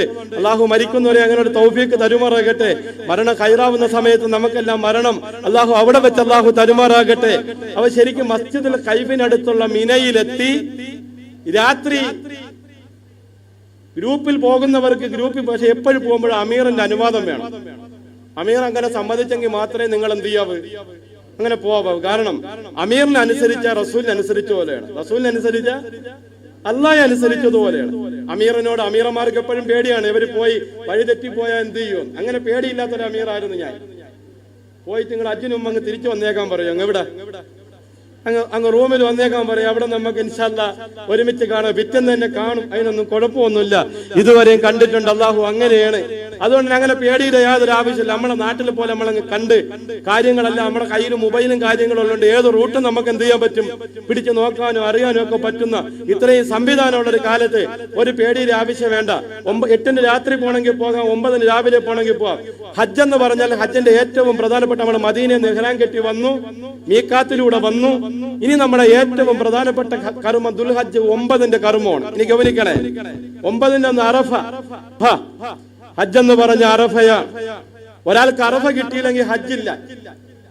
ദുൽഹജ്ജ് 9ന്റെ അന്ന് ഉച്ച മുതൽ സൂര്യൻ അസ്തമിക്കുന്ന സമയം വരെയാണ് അറഫയുടെ സമയം. വീണ്ടും പണ്ഡിതന്മാര് പറഞ്ഞു സൂര്യൻ അസ്തമിച്ചാലും പിറ്റേന്ന് പെരുന്നാൾ രാവിലെ വരെ സമയമുണ്ടെന്നും ഉലമാക്കൾ പറഞ്ഞു. ഏകദേശം രാവിലെ നമ്മുടെ മിനയിലെ അറഫയിലെ തമ്പിലെത്തും. 24 കിലോമീറ്റർ നീളം, 22 കിലോമീറ്റർ വീതി. നോക്ക് മിനയിലെ തമ്പുകൾ നോക്ക്. ഈ കാണുന്നതാണ് മിനയിലെ തമ്പുകൾ. ഞങ്ങളിപ്പോ ചെല്ലുമ്പോ മിനയിലെ തമ്പിന്റെ അറഫയിലെ തമ്പ്, അറഫയിലെ പണി നടന്നുകൊണ്ടിരിക്കുകയാണ്. നല്ല തമ്പുകളാണ് ഇപ്പം പണിഞ്ഞുകൊണ്ടിരിക്കുന്നത്. നല്ല അലൂമിനിയം ഫാബ്രിക്കേഷൻ ഉപയോഗിച്ച് നല്ല തമ്പുകളുടെ പണി നടന്നുകൊണ്ടിരിക്കുന്നു. ഇന്ത്യയിലെ രാജസ്ഥാനിൽ നിന്ന് കൊണ്ടുപോയ ആര്യവേപ്പുകളാണ് ഈ നിൽക്കുന്നത്. ആരാണ് ഈ ആര്യവേപ്പ് കൊടുത്തതെന്ന് അറിയാമോ? ഇന്ദിരാഗാന്ധി. ഇന്ദിരാഗാന്ധിയുടെ ഒരു അന്തിമ അഭിലാഷം ഇപ്പൊ ഇന്ത്യയിൽ തിരിച്ചു വരാൻ അള്ളാഹു ഈ ഹജ്ജിന്റെ ബറക്കത്തോണ്ട് തൗഫീഖ് ചെയ്യട്ടെ. അങ്ങനെ നമ്മൾ ദുആ ചെയ്യണം. കാരണം എങ്കിലാണ് നമ്മളെ സംബന്ധിച്ച് നമുക്ക് അങ്ങനെ ഒരു പ്രതീക്ഷ ഉണ്ടാകേണ്ട ഒരു സമയം കൂടിയാണ്. അത് ശരിയല്ലേ? ആ ഒരു പ്രതീക്ഷ കൂടി ഇന്ത്യയിൽ ഉണ്ടാകേണ്ട ഒരു സമയം കൂടിയാണ്. അതുകൊണ്ട് നമുക്ക് അനുകൂലമായ ഒരു ഭരണകൂടം വരുന്നതിന് വേണ്ടി കേരളത്തിൽ ആരോ ജയിക്കട്ടെ, രണ്ടുപേരും ജയിച്ചാലും ഒരുപോലെ തന്നെ, അവിടെ പോയി അവർ ഒരുമിച്ച് തന്നെ അവിടെ ഇരിക്കണ്ടേ. അതുകൊണ്ട് തന്നെ നിങ്ങൾക്ക് രണ്ടു കൂട്ടർക്കും സമാധാനമായല്ലോ. ഞാൻ പള്ളിയിലും പറഞ്ഞ എങ്ങനെയാണ് പറഞ്ഞു, ഉസ്താദ് ആരെയും വെറുപ്പിക്കൂലെന്ന് പറഞ്ഞു. നമ്മൾ ആരെയും വെറുപ്പിക്കൂല. ഞാനാണോ ജയിക്കണം അവർ നമ്മളെ ആളാണ്. അതിൽ പിന്നെ എന്തില്ല, സംശയമൊന്നും ഇല്ല. ഇവർ രണ്ടുപേരും പോയാലും അവിടെ ചെല്ലുമ്പോൾ രണ്ടുപേരും ഒരാൾക്ക് തന്നെ ആയിരിക്കും ചെയ്യുന്നത്, കൈ പൊക്കുന്നു. അപ്പൊ എന്തും ആവട്ടെ, അള്ളാഹു അനുകൂലമായ ഒരു ഭരണകൂടത്തെ അള്ളാഹു കൊണ്ടുവരുമാറാകട്ടെ. അന്ന് ഇന്ദിരാഗാന്ധി കൊടുത്തതാണ് ഈ ആര്യവേപ്പ്. അറഫയിൽ ചെല്ലുമ്പോൾ നമുക്ക് ജവഹർലാൽ നെഹ്റുവിന് ഓർമ്മ വരും, ഇന്ദിരാഗാന്ധി ഓർമ്മ വരും. ആ ഇന്ദിരാഗാന്ധിയുടെ കുടുംബത്തിന് നമുക്ക് ഓർമ്മ വരും. ജിദ്ദയിലേക്ക് ഒരു ആനയെ കൊടുത്തു. അടുത്ത സമയത്ത് ആന ചരിഞ്ഞു പോയത്. ജവഹർലാൽ നെഹ്റു ഒരിക്കൽ ജിദ്ദ ഫൈസൽ ഹോസ്പിറ്റലിൽ ചെന്നിട്ട് ഖാലിദ് രാജാവിനോട് പറഞ്ഞു, എനിക്കൊന്ന് അറഫയും മിനയും മുസ്തലിഫയും മക്കയും ഒന്ന് കാണണമെന്ന് പറഞ്ഞു. ഫൈസൽ രാജാവ് പറഞ്ഞൊരു മറുപടി ഉണ്ട്, ഇനി ജിബ്രീൽ വരൂല, അതുകൊണ്ട് തന്നെ ഇനി അവിടെ കാണാനും പറ്റൂല. 1400 കൊല്ലങ്ങൾക്ക് മുമ്പേ മറ്റൊരാൾക്ക് പറ്റില്ല എന്ന് അള്ളാന്റെ റസൂൽ തീരുമാനിച്ചതാണ്. ഇനി ഒരു തിരുത്തലുകൾക്ക് പറ്റൂല. അതുകൊണ്ട് അത് ഈ ഫൈസൽ രാജാവിന് സാധിക്കുന്ന സ്ഥലമല്ല, അള്ളാഹു നമുക്ക് മാത്രം തൗഫീക്ക് ചെയ്തതാണ്. അള്ളാഹു ആ തൗഫീക്ക് ഖിയാമത്ത് നാൾ വരെ നിലനിർത്തി. ഇതാണ് അറഫ. ഉച്ച കഴിയുമ്പോൾ നമ്മള് അറഫയിലെ തമ്പിന് വെളിയിൽ ഇറങ്ങും. അറഫയിലെ പള്ളിയിലാണ് ഇമാം ഖുത്ബ നടത്തുന്നത്. നെമിറ പള്ളി നോക്ക്, നെമിറ പള്ളി ഒന്ന് നോക്ക്. ഈ പള്ളിക്ക് വേറൊരു പേരുണ്ട്, മസ്ജിദ് ഇബ്രാഹിം. ഈ പള്ളി പകുതി മുസ്തലിഫയിലും പകുതി അറഫയിലുമാണ്. മുസ്തലിഫയിൽ പോയി നിന്നാ ഹജ്ജ് ശരിയാവൂല. അതുകൊണ്ട് ഈ പള്ളിയുടെ പകുതി അടച്ചിട്ട് പകുതിയാണ് അറഫയാക്കി കൊടുക്കുന്നത്. ഗവൺമെന്റ് ഗ്രൂപ്പിലൊക്കെ പോകുന്നവർ നേരത്തെ തന്നെ അവിടെ എത്തി നേരത്തെ സ്ഥലം പിടിക്കാറുണ്ട്. ഈ പള്ളിയുടെ ചുറ്റുഭാഗത്തും ആര്യവേപ്പ് വെച്ച് പിടിപ്പിച്ചിരിക്കുകയാണ്. അറഫയിലെ ഇമാം ഇഹ്റാം കെട്ടി അറഫ പള്ളിയിൽ നടത്തുന്ന അറഫ പ്രസംഗമാണ് കഴിഞ്ഞ കൊല്ലത്തെ അറഫ പ്രസംഗമാണ് നമ്മൾ ഈ കാണുന്നത്. ഇതാണ് ശരിക്കും ആ പള്ളിയുടെ ചുറ്റുഭാഗം. അള്ളാന്റെ റസൂൽ അറഫ പ്രസംഗം നടത്തിയ ജബലുർ റഹ്മ നോക്ക്. ഈ ജബലുർ റഹ്മയുടെ ഏറ്റവും മുകളിൽ കാണുന്ന ആ കെട്ടുള്ള സ്ഥലത്താണ് റസൂലുള്ളാഹിയുടെ കസ്വാ എന്ന ഒട്ടകത്തിന് 6 മാസം കഴിഞ്ഞപ്പോ ഒട്ടകം മരിച്ചുപോയി. റസൂലും 6 മാസം കഴിഞ്ഞപ്പോ വഫാത്തായി. റസൂല് വഫാത്തായി എന്ന ഒട്ടകം അങ്ങ് കരയാൻ തുടങ്ങി. 40 ദിവസം ഒരുപോലെ കസ്വാ കരഞ്ഞു. 40ാമത്തെ ദിവസം കസ്വാ വീണങ്ങ് മരിച്ചുപോയി. ആ കസ്വാ ഒട്ടകം ഉൾപ്പെടെ അല്ലാഹുവിന്റെ റസൂൽ അതിന്റെ മുകളിൽ നിന്നാണ് പ്രസംഗം നടത്തിയത്. ആ പ്രസംഗം നടത്തിയ സ്ഥലത്താണ് ആ കുറ്റിയടിച്ചിരിക്കുന്നത്. ആ കുറ്റിയടിച്ച സ്ഥലത്താണ് റസൂല് ളുഹറിന് ശേഷം തുടങ്ങിയ പ്രസംഗം. മഗ്രിബ് വരെ നീണ്ട് ഭാര്യയ്ക്ക് ഭർത്താവിനോടുള്ള ബാധ്യത, ഭർത്താവിന് ഭാര്യയോടുള്ള ബാധ്യത, ഒരു കറവക്കാരന് മൃഗത്തിനോടുള്ള ബാധ്യത, സകല ബാധ്യതകളും നബി തങ്ങൾ പറഞ്ഞു. എന്നിട്ട് പറഞ്ഞു, ഫല്യുബല്ലിഗു ഷാഹിദു, ഈ വർഷം ഹജ്ജിന് വന്നവർ എത്തിച്ചു കൊടുക്കണം, അൽ ഗായിബ ഈ വർഷം വരാത്തവർക്ക് എത്തിച്ചു കൊടുക്കണം എന്ന് റസൂലുള്ളാഹി. എന്നിട്ട് റസൂല് പറഞ്ഞു, അടുത്ത കൊല്ലം ഞാൻ ഉണ്ടാവൂല. ഞാൻ ഹജ്ജ് ചെയ്യുന്നത് പോലെ നിങ്ങൾ ഹജ്ജ് ചെയ്യണം. ഞാൻ തവാഫ് ചെയ്യുന്നത് പോലെ നിങ്ങൾ തവാഫ് ചെയ്യണം. ഞാൻ സഈ ചെയ്യുന്നത് പോലെ നിങ്ങൾ സഈ ചെയ്യണം. ഞാൻ ജംറയിൽ എറിയുന്നത് പോലെ നിങ്ങൾ എറിയണം. ഞാൻ മൃഗത്തിനെ അറുക്കുന്നത് പോലെ നിങ്ങൾ അറുക്കണം. ഞാൻ തൽബിയത്ത് ചെല്ലുന്നത് പോലെ നിങ്ങൾ തൽബിയത്ത് ചെല്ലണം. ഹജ്ജിന്റെ ഇബാദത്തിന് ഞാൻ എന്തെല്ലാം ചെയ്യുന്നു അതെല്ലാം നിങ്ങൾ കണ്ട് എന്റെ ആദ്യത്തെയും അവസാനത്തെയും ഹജ്ജാണ്. അതുകൊണ്ടാണ് ഹജ്ജത്തിന് ഹജ്ജത്തുൽ വിദാ. 6 മാസം കഴിഞ്ഞപ്പോ 4 മാസം കഴിഞ്ഞപ്പോ റസൂൽ വഫാത്തായി പോയി. അല്ലാഹു സുബ്ഹാനഹു വ തആല നബി തങ്ങൾക്ക് ദറജ ഉയർത്തി കൊടുക്കുമാറാകട്ടെ. അറഫയിൽ ഉച്ച കഴിയുമ്പോൾ നമ്മൾ ഇബാദത്ത് തുടങ്ങി. 7ാം ആകാശത്ത് നിന്ന് അല്ലാഹു ഇറങ്ങി വരും. 1ാം ആകാശത്ത് എന്റെ ഹാജിമാര് ഹജ്ജുമ്മമാര് ദുആക്ക് യാതൊരു കുറവും കാണിക്കരുത്. അന്ന് ചെയ്യേണ്ട ഒരു ദിക്റുണ്ട്. അറഫയിൽ ഉച്ച മുതൽ പറയേണ്ട ഒരു ദിക്റുണ്ട്. ഏതാണ്? ഷാനാ സാഹിബേ, ഉച്ച മുതൽ അറഫയിൽ പറയേണ്ട ദിക്ർ ഏതാണ്? സുബ്ഹാനല്ലാഹി വൽഹംദുലില്ലാഹി ഒന്നുമല്ല. ലാ ഇലാഹ ഇല്ലല്ലാഹു വഹ്ദഹു ലാ ശരീക ലഹു ലഹുൽ മുൽക്കു വലഹുൽ ഹംദു യുഹീ വയുമീതു വഹുവ അലാ കുല്ലി ഷൈഇൻ ഖദീർ. ഒന്ന് പറഞ്ഞേ. ഉച്ച മുതൽ എല്ലാടും വെളുത്തിരിക്കെ, ഒരേ വസ്ത്രം, ഒരേ മന്ത്രധ്വനി, ഒരേ ലക്ഷ്യം, കറുത്തവനും വെളുത്തവനും മുടി ചുരുണ്ടവനും ഏത്തോപ്യക്കാരനും ഇന്ത്യക്കാരനും ഇന്തോനേഷ്യക്കാരനും ഇംഗ്ലണ്ടുകാരനും ചൈനക്കാരനും റഷ്യക്കാരനും ആഫ്രിക്കക്കാരനും എവിടെയൊക്കെ സൂര്യൻ അസ്തമിക്കും അന്റാർട്ടിക്കൽ നിന്ന് അങ്ങനെ ലോകത്ത് എവിടെയൊക്കെ മുസ്ലിമീങ്ങളുണ്ട് ആ മുസ്ലിമീങ്ങളുടെ പ്രതിനിധികളെല്ലാം വന്നിട്ട് ലബ്ബൈക് അല്ലാഹുമ്മ ലബ്ബൈക് ലബ്ബൈക് ലാ ശരീക ലക ലബ്ബൈക് അല്ലാഹു അറഫയിലെത്താൻ നമുക്ക് തൗഫീഖ് തരട്ടെ. ഒരു ഹജ്ജ് ചെയ്യാനുള്ള തൗഫീഖ് അല്ലാഹു തരട്ടെ. അറഫയിൽ വെച്ചൊരു ലബ്ബൈക് പറയാൻ അല്ലാഹു നമുക്ക് തൗഫീഖ് തരട്ടെ. അല്ലാഹു അടിമകളുടെ സകല പ്രശ്നവും കേൾക്കണം. എല്ലാ പ്രശ്നവും കേട്ടിട്ട് അടിമകളുടെ സകല പ്രശ്നങ്ങൾക്കും അല്ലാഹു പരിഹാരം നിശ്ചയിക്കുന്ന ദിവസമാണ് അറഫ ദിവസം. അല്ലാഹു നേരിട്ട് ഉത്തരം കേൾക്കുന്ന ദിവസമാണ്. സൂര്യൻ അസ്തമിക്കലോട് കൂടി അറഫയിലെ തമ്പുകൾ പൊളിച്ചു തുടങ്ങും. ഇന്നിപ്പോ യാത്രാ സൗകര്യം മെട്രോയിൽ അങ്ങനെ വരാം, ബസ്സിന് വരാം. ഒരു മെട്രോയിൽ നിങ്ങൾ കയറരുത്, ഒരു ബസ്സിൽ നിങ്ങൾ കയറരുത്. ത്വരീഖുൽ മുംശാത്തിലൂടെ നടന്ന അരമണിക്കൂർ എടുക്കുമ്പോൾ മുസ്തലിഫയിലെത്താം. അരമണിക്കൂർ മതി. റെയിൽവേ സ്റ്റേഷനിലേക്ക് പോകാൻ വേണ്ടി 1 മണിക്കൂർ നടക്കണം, വേണ്ടേ? റെയിൽവേ സ്റ്റേഷനിലേക്ക് പോകാൻ വേണ്ടി 1 മണിക്കൂർ. അവിടെ ചെന്ന് ഈ വളയൊക്കെ ഇട്ട് തയ്യാറായി ഇവിടെ നിന്നും ആകാശത്ത് കയറണം. മെട്രോ നിങ്ങൾക്കറിയാലോ മുകളിലൂടെയാണല്ലോ പോണത്. മുകളിലേക്ക് കയറി വരുമ്പോൾ അരമണിക്കൂർ, അപ്പൊ 1.5 മണിക്കൂർ പോയി. ഈ തിരക്കെല്ലാം കഴിഞ്ഞ് 4 മണിക്കൂർ കഴിയും മെട്രോ കിട്ടാൻ. മെട്രോയിൽ നിന്ന് അവിടെ ഇറങ്ങിക്കഴിഞ്ഞാലും നമ്മൾ തിരിച്ച് മുസ്തലിഫയിലേക്ക് എത്താൻ വീണ്ടും നടക്കണം. ബസ്സിൽ കയറ്റി വണ്ടി ലോക്ക് ചെയ്ത് കഴിഞ്ഞാൽ ഈ അരമണിക്കൂർ യാത്രയ്ക്ക് അതിനകത്ത് മൂത്രം ഒഴിച്ചാലും കാഷ്ടിച്ചാലും എന്ത് ചെയ്താലും വണ്ടി തുറക്കൂല. എന്ത് ചെയ്താലും ഡ്രൈവർമാര് വണ്ടി തുറക്കൂല. അസ്രായീലിനെ പോലെയാണ്. നമ്മൾ അങ്ങോട്ട് പറയുന്നത് അസ്രായീൽ കേൾക്കും, പക്ഷെ തിരിച്ച് പ്രതികരിക്കൂല. ഈ ഇതിലേക്കൂടെ വണ്ടി പോണണ്ടില്ലേ, പോത്തിനെ എല്ലാം കൂടെ കയറ്റി, ഇടയ്ക്കൂടെ ചെറിയ പോത്തിനെ എല്ലാം കയറ്റി നിർത്തി അതിന്റെ മുകളിൽ ഒരു മനുഷ്യ ഇരുന്ന് ഇങ്ങനെ വീഡിയോ ഒക്കെ വലിച്ചോണ്ട് ഇങ്ങനെ ഇരിക്കണാണ്. ഈ അടിയിൽ നിൽക്കുന്ന പോത്ത് ഈ മുകളിൽ നിൽക്കുന്ന മനുഷ്യന്റെ അടുത്ത് പറയടാ ഒന്ന് മാറ്റി കെട്ടിത്താ, ഈ മോളിൽ നിൽക്കണോ മൊത്തം എന്റെ പുറത്തൂടി മൂത്രം ഒഴിക്കുകയും കാട്ടിക്കുകയൊക്കെ ചെയ്യണം, ഒന്ന് മാറ്റി കെട്ടിത്താ. ഈ മോളിലിരിക്കണ പോത്ത് ഇതുവല്ലോ കേൾക്കുന്നുണ്ടോ? ഇതുവല്ലോ മറുപടി വല്ലതും പറയാറുണ്ടോ? ഈ താഴെ കിടക്കണ പോത്ത് ഇതെല്ലാം അനുഭവിക്കണം. ഇതുപോലെ ഈ തള്ളി അങ്ങ് കയറ്റി വാതിലങ്ങ് അടച്ചു കഴിഞ്ഞാൽ ഞങ്ങൾ പോയ ഒരു സമയത്ത് ഒരു ഹാജിമാരെയും വണ്ടി കയറ്റിയിട്ടില്ല, അല്ലേ? ഒരു ഹാജിമാരെയും മെട്രോയിൽ കയറ്റിയിട്ടില്ല. ഞാൻ ഒരിക്കൽ ഞങ്ങൾ സുലൈമാൻ ഉസ്താദ്, പുലിപ്പാറ സുലൈമാൻ ഉസ്താദ് ഞങ്ങൾ ഉൾപ്പെടെ ഉള്ളത് ഇങ്ങനെ രാത്രി കഥയൊക്കെ പറഞ്ഞ് ഹദീസുമൊക്കെ പറഞ്ഞ് ആയത്തൊക്കെ പറഞ്ഞ് ഞങ്ങൾ 67 പേരുണ്ടായിരുന്നു ഒരുമിച്ച് പോവാൻ. ഞങ്ങൾ മുസ്തലിഫിൽ എത്തിയപ്പോ 7 പേരുണ്ട്, ബാക്കി 60 പോയി. ഈ പോയ വഴിക്കുന്ന ഈ നബിദിനത്തിന് കൊടുക്കുന്ന പോലെ ആപ്പിളും മുന്തിരിയും ഓറഞ്ചും വെള്ളമൊക്കെ ഇങ്ങനെ കൊടുക്കുകയാണ്. ക്ഷീണിക്കുമ്പോ ഞങ്ങൾ ഇരിക്കും. ഓരോ സ്ഥലത്തുനിന്ന് ഇരുന്നിട്ട് എഴുന്നേക്കുമ്പോ 6 പേരെ കാണാതെ പോകും. അവിടെ നിന്ന് വീണ്ടും എഴുന്നേക്കും. അങ്ങ് മുസ്തലിഫയിൽ എത്തിയപ്പോ ഞങ്ങൾ 7 പേരുണ്ട്. 7 പേരുണ്ട്. അവിടെ ചെന്ന് ഞങ്ങൾ പച്ചത്തറയിലെല്ലാം കിടന്ന് സുബഹിസ്കാരെല്ലാം കഴിഞ്ഞപ്പോ എല്ലാവരും ഒരുമിച്ച് പോയി. നമ്മൾ പേടിക്കേണ്ട ആവശ്യമില്ല. എല്ലാവരും ഒരുമിച്ച് കൂടി പിന്നെ ഒരുമിച്ചാ പോയി. ഞാൻ പറഞ്ഞു വന്നത് അറഫയിൽ നമ്മൾ നേരെ ഇറങ്ങി ബസ്സിലായാലും കാൽനടയായാലും ജംറയായാലും നേരെ മുസ്തലിഫയിലെത്തി ഒരു ഖബറിന്റെ സ്ഥലം തരും. പച്ചത്തറയിൽ വന്നങ്ങ് കിടക്കുകയാണ്.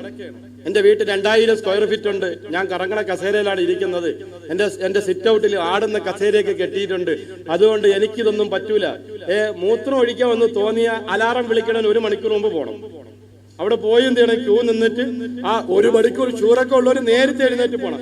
പുരുഷന്മാർക്ക് ഒരു എളുപ്പ വഴിയുണ്ട്. നിന്ന് മൂത്രം ഒഴിക്കാൻ സംവിധാനം ചെയ്തിട്ടുണ്ട്. അവിടെ തള്ളൽ കുറവാണ്, ആള് കുറവാണ്. അവിടെ ഞാൻ കർട്ടൻ ഇട്ടിട്ടുണ്ട്. അവിടെ ഈ ആളുകൾ വളരെ ഇടിക്കാറില്ല. കാരണം കാല് വയ്യാത്തവർക്ക് കയറാമെന്ന് പൊതുവെ ഒരു ധാരണ ആളുകളിൽ ഉള്ളോണ്ടും ചെയ്യൂല. ആളെല്ലാം അങ്ങോട്ട് പോകില്ല. പതുക്കെ അങ്ങ് പോയാൽ തുണിയെല്ലാം നല്ലതുപോലെ ചെയ്ത് നല്ലപോലെ മൂത്രം ഒഴിച്ച് റാഹത്തായിട്ട് പെട്ടെന്ന് ഇറങ്ങി വരാം. ആ സൂത്രം ഹാജിമാർ പ്രയോഗിച്ചോളി.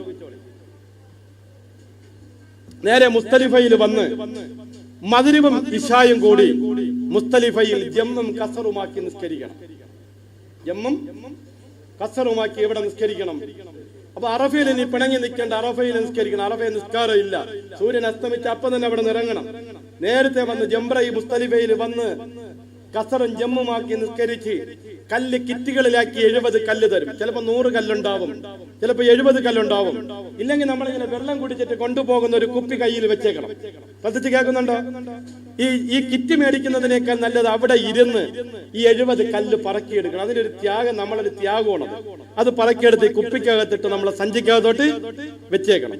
എന്നിട്ട് മുസ്തലിഫയിൽ അവിടെ ഒരു പള്ളിയുണ്ട്, മസ്അരുൽ ഹറാം എന്നാണ് ആ പള്ളിയുടെ പേര്. അത് അന്ന് ഈ ദുൽഹജ്ജ് 9 അന്ന് രാത്രി തുറന്ന് 10 അന്ന് രാവിലെ വൈകുന്നേരത്തോടു കൂടി ആ പള്ളിയുടെ കാര്യം കഴിഞ്ഞു. വർഷത്തിൽ 1 ദിവസം ആ പള്ളിയുടെ പ്രവർത്തനമുള്ളു.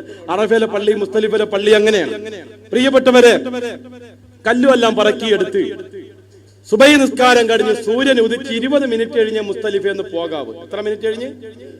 അർദ്ധരാത്രി മുതലേ പോയി എറിയാം, കുഴപ്പമൊന്നുമില്ല. അർദ്ധരാത്രി മുതലേ പോയി എറിയുന്നതിന് അറബികളൊക്കെ രാത്രി 12 മണി കഴിയുമ്പോഴേ എറിയാൻ ഇങ്ങനെ പൊയ്ക്കൊണ്ടിരിക്കും, പോകുന്നതിന് കുഴപ്പമില്ല. സുന്നത്തും അഫ്ദലും സൂര്യൻ ഉദിച്ച് 20 മിനിറ്റ്. ഈ കാണുന്നതാണ് മശ്അറുൽ ഹറാം. മുസ്തലിഫയിലെ മശ്അറുൽ ഹറാം എന്ന് പറയുന്ന പള്ളിയാണ് ഈ കാണുന്ന പള്ളി.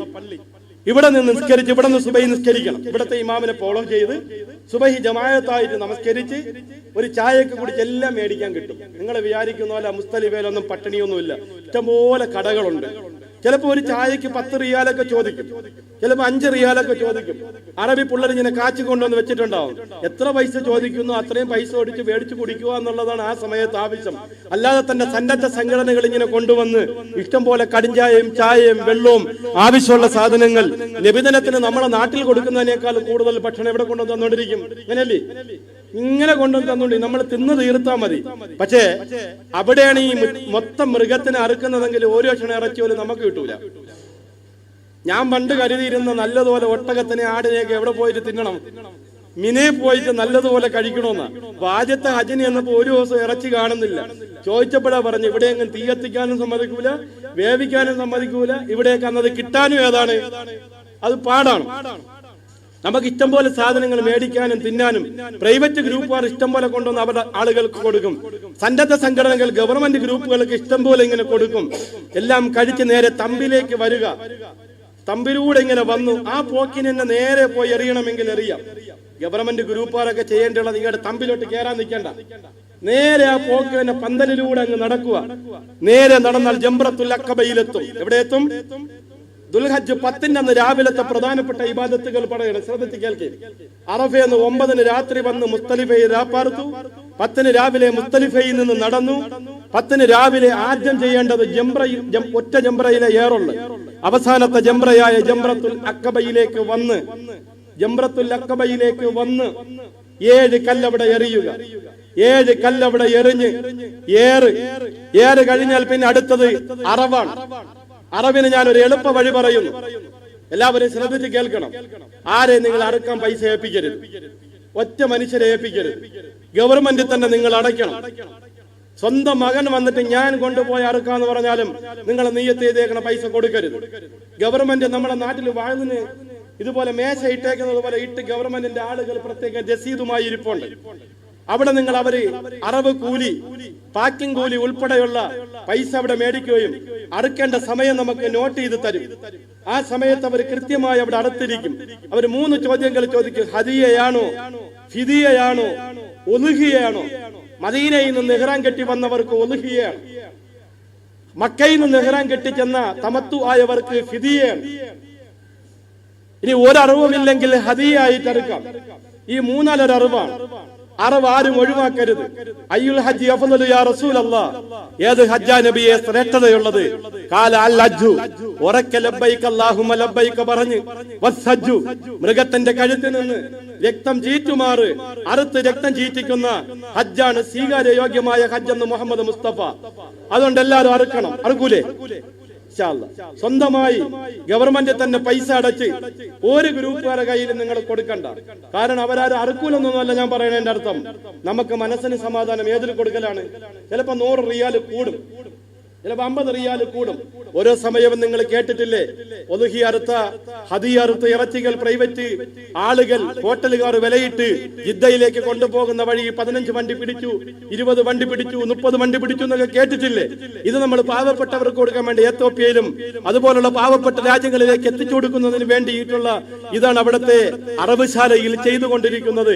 അതുകൊണ്ട് എല്ലാവരും അറക്കണം. ഞാൻ പറഞ്ഞത് 10 അന്ന് രാവിലെ ആദ്യം എറിഞ്ഞു. 7 കല്ല് നേരെ നടന്നു ജംറത്തുൽ അഖബയിലേക്ക് ചെന്നു. ജംറത്തുൽ ഈ കാണുന്ന 3ാമത്താണ് ജംറത്തുൽ അഖബ. 3 തട്ടാണ്. ആദ്യത്തെ തട്ടിൽ താഴേക്ക് വരുന്നവർക്ക്, 2ാമത്തെ തട്ടിൽ അതിന്റെ മുകളിലേക്ക് വരുന്നവർക്ക്, 3ാമത്തെ തട്ടിൽ ട്രെയിനിൽ വരുന്നവർക്ക് എറിയാനുള്ള സംവിധാനം. ആദ്യത്തെ ജംറ ഒന്ന് കാണിച്ചില്ല, നമുക്ക് അതോടെ തീർക്കാൻ നിർത്തിയേക്കാം. ജംറ പണ്ട് പേടിയാണ്, മരിച്ചു പോകുന്നതാണെന്ന് വിചാരം. നോക്കിക്കോ, ആദ്യത്തെ ജംറ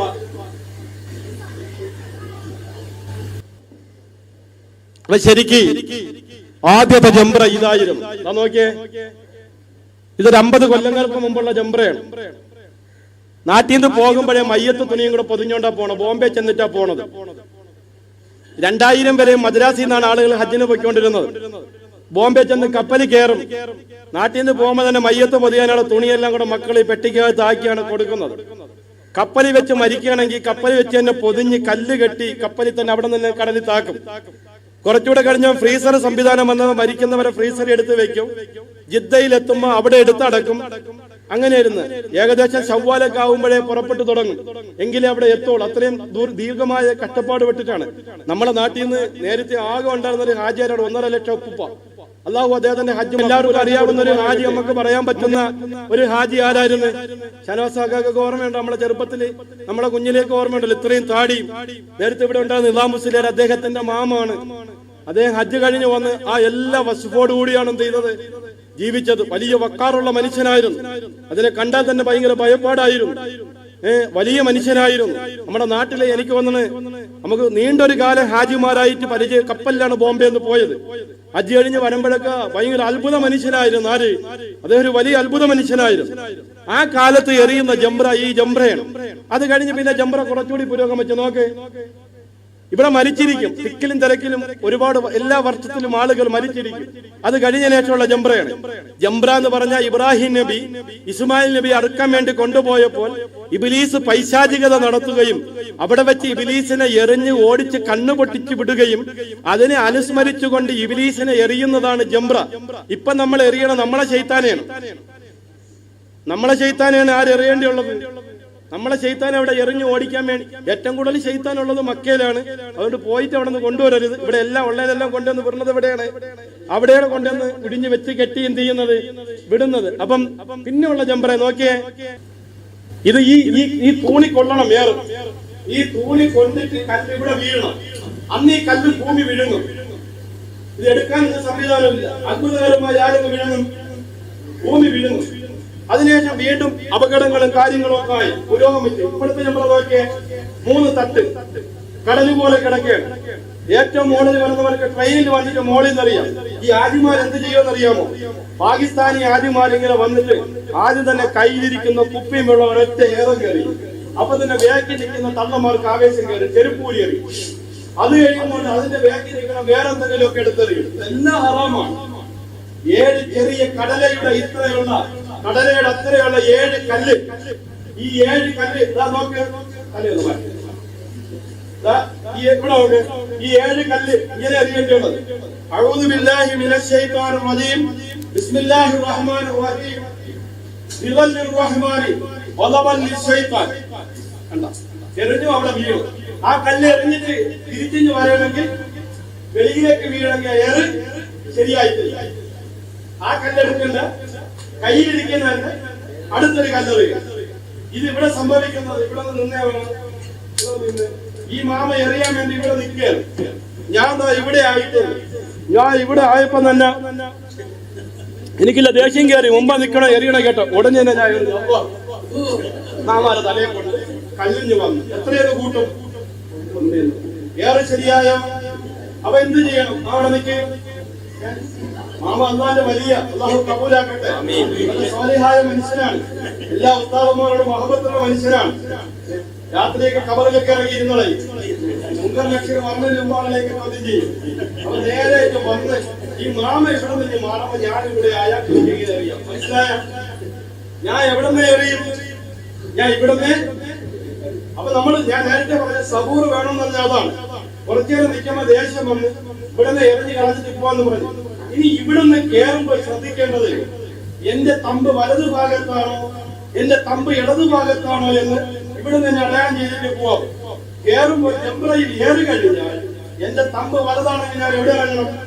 വലതിറങ്ങണം. എന്റെ തമ്പ് ഇടതാണെങ്കിൽ ഞാൻ ഇടതിറങ്ങണം. ഈ 7 എറി വേറൊരാളും കൂടി നമ്മളെ ഏൽപ്പിച്ച് വിട്ട് അതും അറിയാം. കുഴപ്പമൊന്നും. ഒരാൾ സുഖമില്ലാത്ത ഒരാളെ ഏൽപ്പിച്ച് വിട്ടാൽ എന്ത് ചെയ്യാം? ഇരിക്കുവാണ്.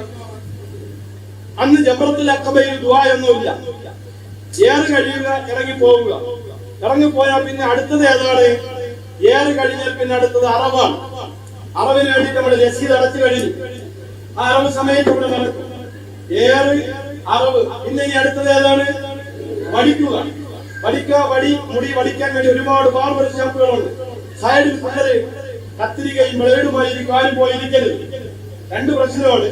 പോലീസ് വന്നാൽ അവരെയും പിടിക്കും, നമ്മളെയും പിടിക്കും. മണിക്കൂറുകൾ നമുക്ക് നഷ്ടപ്പെടും. ഭയങ്കര കർശനമായ നിയന്ത്രണങ്ങളും തീരുമാനങ്ങളുമാണ്. അതുകൊണ്ട് തന്നെ ബാർബർ ഷോപ്പിൽ തന്നെ പേരും ചെയ്യണം. പെണ്ണുങ്ങൾ സഹോദരിമാര് ഒന്നീ മാറി നിന്നോ തമ്പിലേക്ക് പോയിട്ടോ മുടി വെട്ടലോടുകൂടി ദുൽഹജ്ജ് 10 അന്ന് ആദ്യത്തെ തഹല്ലുൽ കഴിഞ്ഞു. ഇനി നമുക്ക് സാധാരണ വേഷം ധരിക്കാം. ഒരു കാര്യം ഞാൻ എളുപ്പം പറഞ്ഞുതരാം. ഈ ജംറത്തുൽ അഖബയിൽ ഇറങ്ങിട്ട് നേരെ അങ്ങ് നടക്കുക. നേരെ അങ്ങ് നടന്നാൽ എവിടെ ചെല്ലും? മറുപടിയുടെ അവിടെ ചെല്ലും.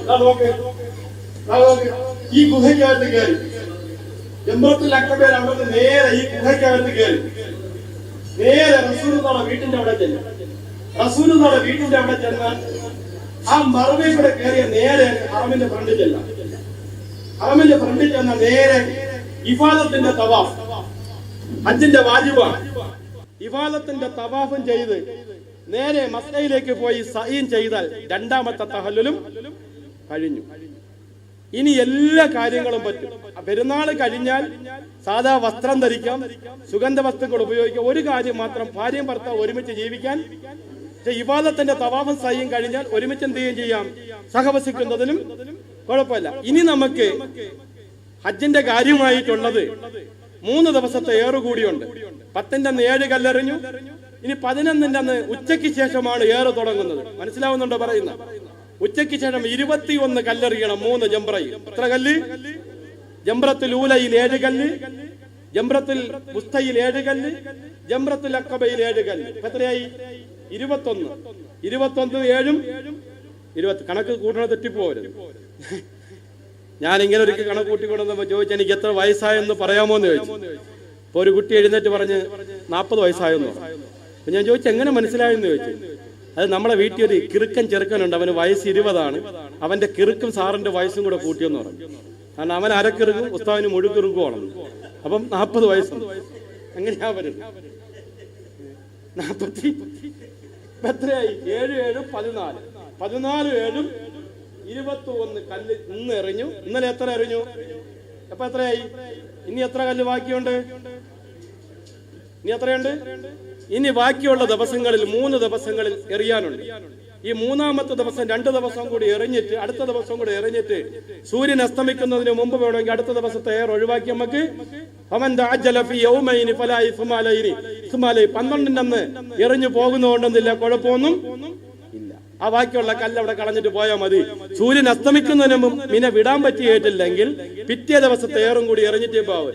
അങ്ങനെ എറിയുന്നവർ ഇന്ത്യക്കാര്, അഫ്ഗാനികൾ, ഫലസ്തീനികൾ, ബോസ്നിയക്കാര്, പാകിസ്ഥാനികൾ ഇവരെല്ലാം 4 ദിവസത്തെ ഏറും പൂർത്തിയാക്കിയേ പോകും.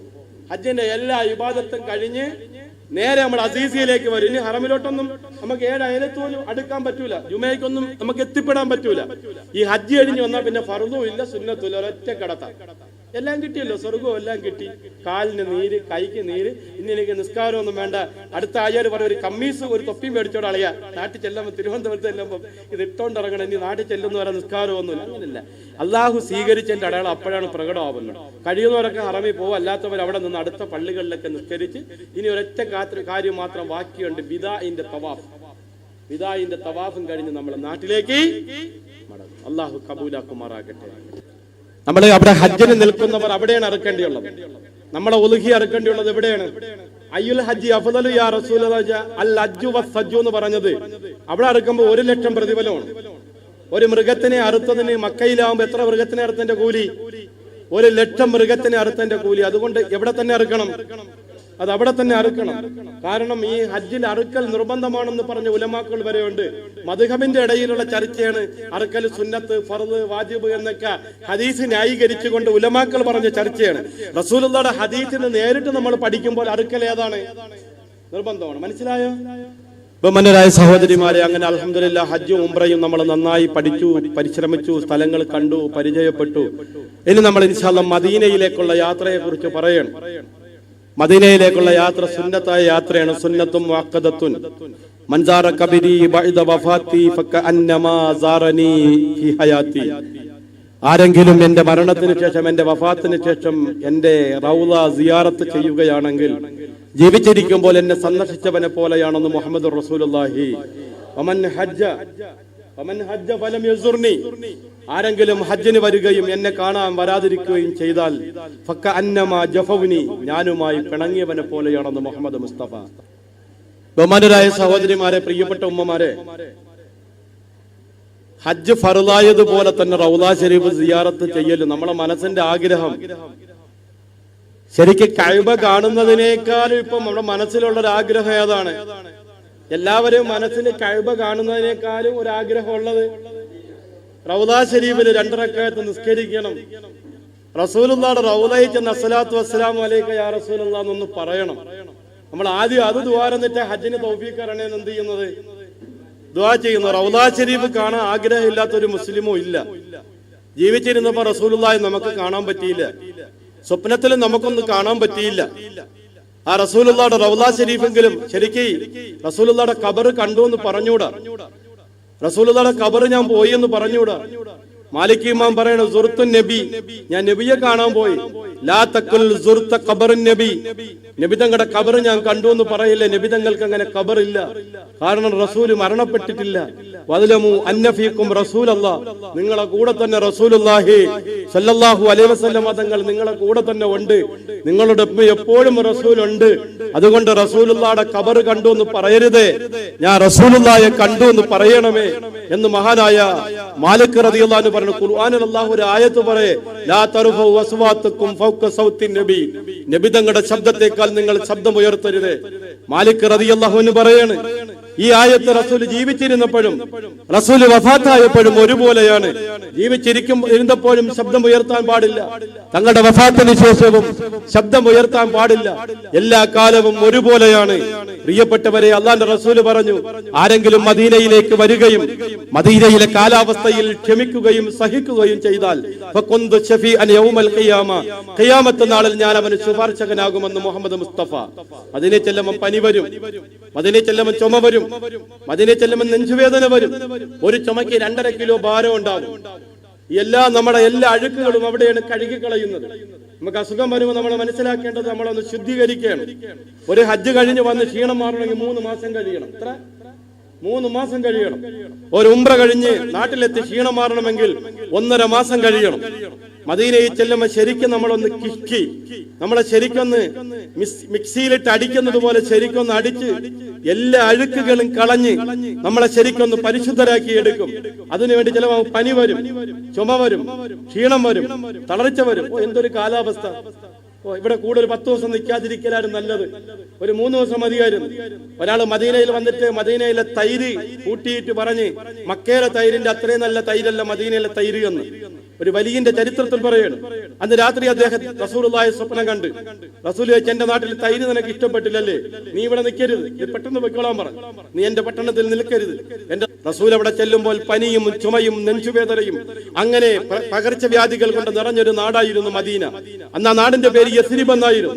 അല്ലാഹുവിന്റെ റസൂൽ ദുആ ചെയ്തു, അല്ലാഹുമ്മ ഹബ്ബിബ് ഇലൈനൽ മദീന, അല്ലാഹുമ്മ ഹബ്ബിബ് ഇലൈനൽ മദീന, അല്ലാഹുമ്മ ഹബ്ബിബ് ഇലൈനൽ മദീന. അല്ലാഹുവേ, മദീന പ്രിയങ്കരമാക്കണമേ അല്ലാഹ്. അല്ലാഹുവേ, മദീന ഞങ്ങൾക്ക് പ്രിയങ്കരമാക്കണമേ അല്ലാഹ്. അല്ലാഹുവേ, മദീന ഞങ്ങൾക്ക് പ്രിയങ്കരമാക്കണമേ അല്ലാഹ്. കമാ ഹബ്ബബത ഇലൈനാ മക്ക, മക്ക ഞങ്ങൾക്ക് പ്രിയങ്കരമാക്കിയതുപോലെ മക്കയോടുള്ളതിനേക്കാൾ സ്നേഹം എനിക്ക് തരണമേ അല്ലാഹുവേ. അല്ലാഹുമ്മ ഇന്ന ഇബ്രാഹീമ ഖലീലുക വഹബീബുക ദഅക ലിഅഹ്ലി മക്ക. ഇബ്രാഹിം നബി മക്കയ്ക്ക് വേണ്ടി ദുആ ചെയ്തു. 127 കിലോമീറ്റർ നീ ഹറമാക്കി കൊടുത്തു, 947 കല്ല് നീ സ്വർഗത്തിൽ നിന്ന് കൊടുത്തു വിട്ടു. അത് ജിബ്രീൽ അലൈഹിസ്സലാം അടിച്ചു കൊടുത്തു. ഞാനിതാ ദുആ ചെയ്യുന്നു, പടച്ചവനെ, മദീന എനിക്ക് നീ ഹറമാക്കി തരണം. അല്ലാഹുവേ, ഹറമാക്കി തരണം. അല്ലാഹുമ്മ തബാറക ഫീ മുദ്ദിഹിം, അല്ലാഹുമ്മ തബാറക ഫീ സായിഹിം, അല്ലാഹുമ്മ തബാറക ഫീ ജിമാരിഹിം. മദീനക്കാരുടെ ഉൽപ്പന്നങ്ങൾ നീ ബറക്കത്ത് കൊടുക്കണം അല്ലാഹ്, അവരുടെ സാധനങ്ങൾ നീ ബറക്കത്ത് കൊടുക്കണം അല്ലാഹ്. 3 പ്രാവശ്യം തങ്ങൾ ദുആ ചെയ്യുന്നു. അല്ലാഹു 15 കിലോമീറ്റർ ഹറമാക്കി കൊടുത്തു. എത്ര? 15 കിലോമീറ്റർ മദീന അഷ്റഫുൽ ഖൽഖായ മുഹമ്മദ് റസൂലുള്ളാഹി തങ്ങൾക്ക് അല്ലാഹു ഹറമാക്കി കൊടുത്തു. ഒരു നന്മയ്ക്ക് 50,000 പ്രതിഫലം. പ്രതിഫലം ലാ തുശദ്ദു റിഹാലു ഇല്ലാ ഫീ 3 മസാജിദ. വാഹനം വിളിച്ചു വരേണ്ട പള്ളി 3 പള്ളികളാണ്. ഒന്നൽ മസ്ജിദുൽ ഹറാം, മസ്ജിദുൽ ഹറാം ആകുന്ന പുണ്യമക്ക. ഒരു നന്മയ്ക്ക് 1,00,000 പ്രതിഫലം. രണ്ടാമത്തത് മസ്ജിദി ഹാദാ, എന്റെ ഈ പള്ളി, മദീനത്തെ പള്ളി, ഒരു നന്മയ്ക്ക് 50,000 പ്രതിഫലം. മൂന്നാമത്തത് മസ്ജിദുൽ അഖ്സ, അങ്ങ് ബൈത്തുൽ മുഖദ്ദസിലെ ജെറുസലമിലെ ബൈത്തുൽ മുഖദ്ദസ് ആകുന്ന മസ്ജിദുൽ അഖ്സയാണ് വേറെങ്ങ് നിങ്ങൾ വണ്ടി വിളിച്ച് പോകേണ്ടതില്ലെന്ന് മുഹമ്മദുർ റസൂലുള്ളാഹി. അതിൽ രണ്ടാമത്തെ പള്ളിയാണ് മദീനത്തുൽ മുനവ്വറ, റസൂലുള്ളാഹിയുടെ തൃക്കരം കൊണ്ട് പണിഞ്ഞ പള്ളി. നബി തങ്ങള് മക്കയിൽ നിന്ന് ഹിജ്റ പുറപ്പെട്ട് മദീനയിലെത്തി തിങ്കളാഴ്ചയ്ക്ക് ഒരുപാട് പ്രത്യേകതകളുണ്ട്. എന്തൊക്കെ തിങ്കളാഴ്ചയുടെ പ്രത്യേകത എന്ന് പറഞ്ഞേ?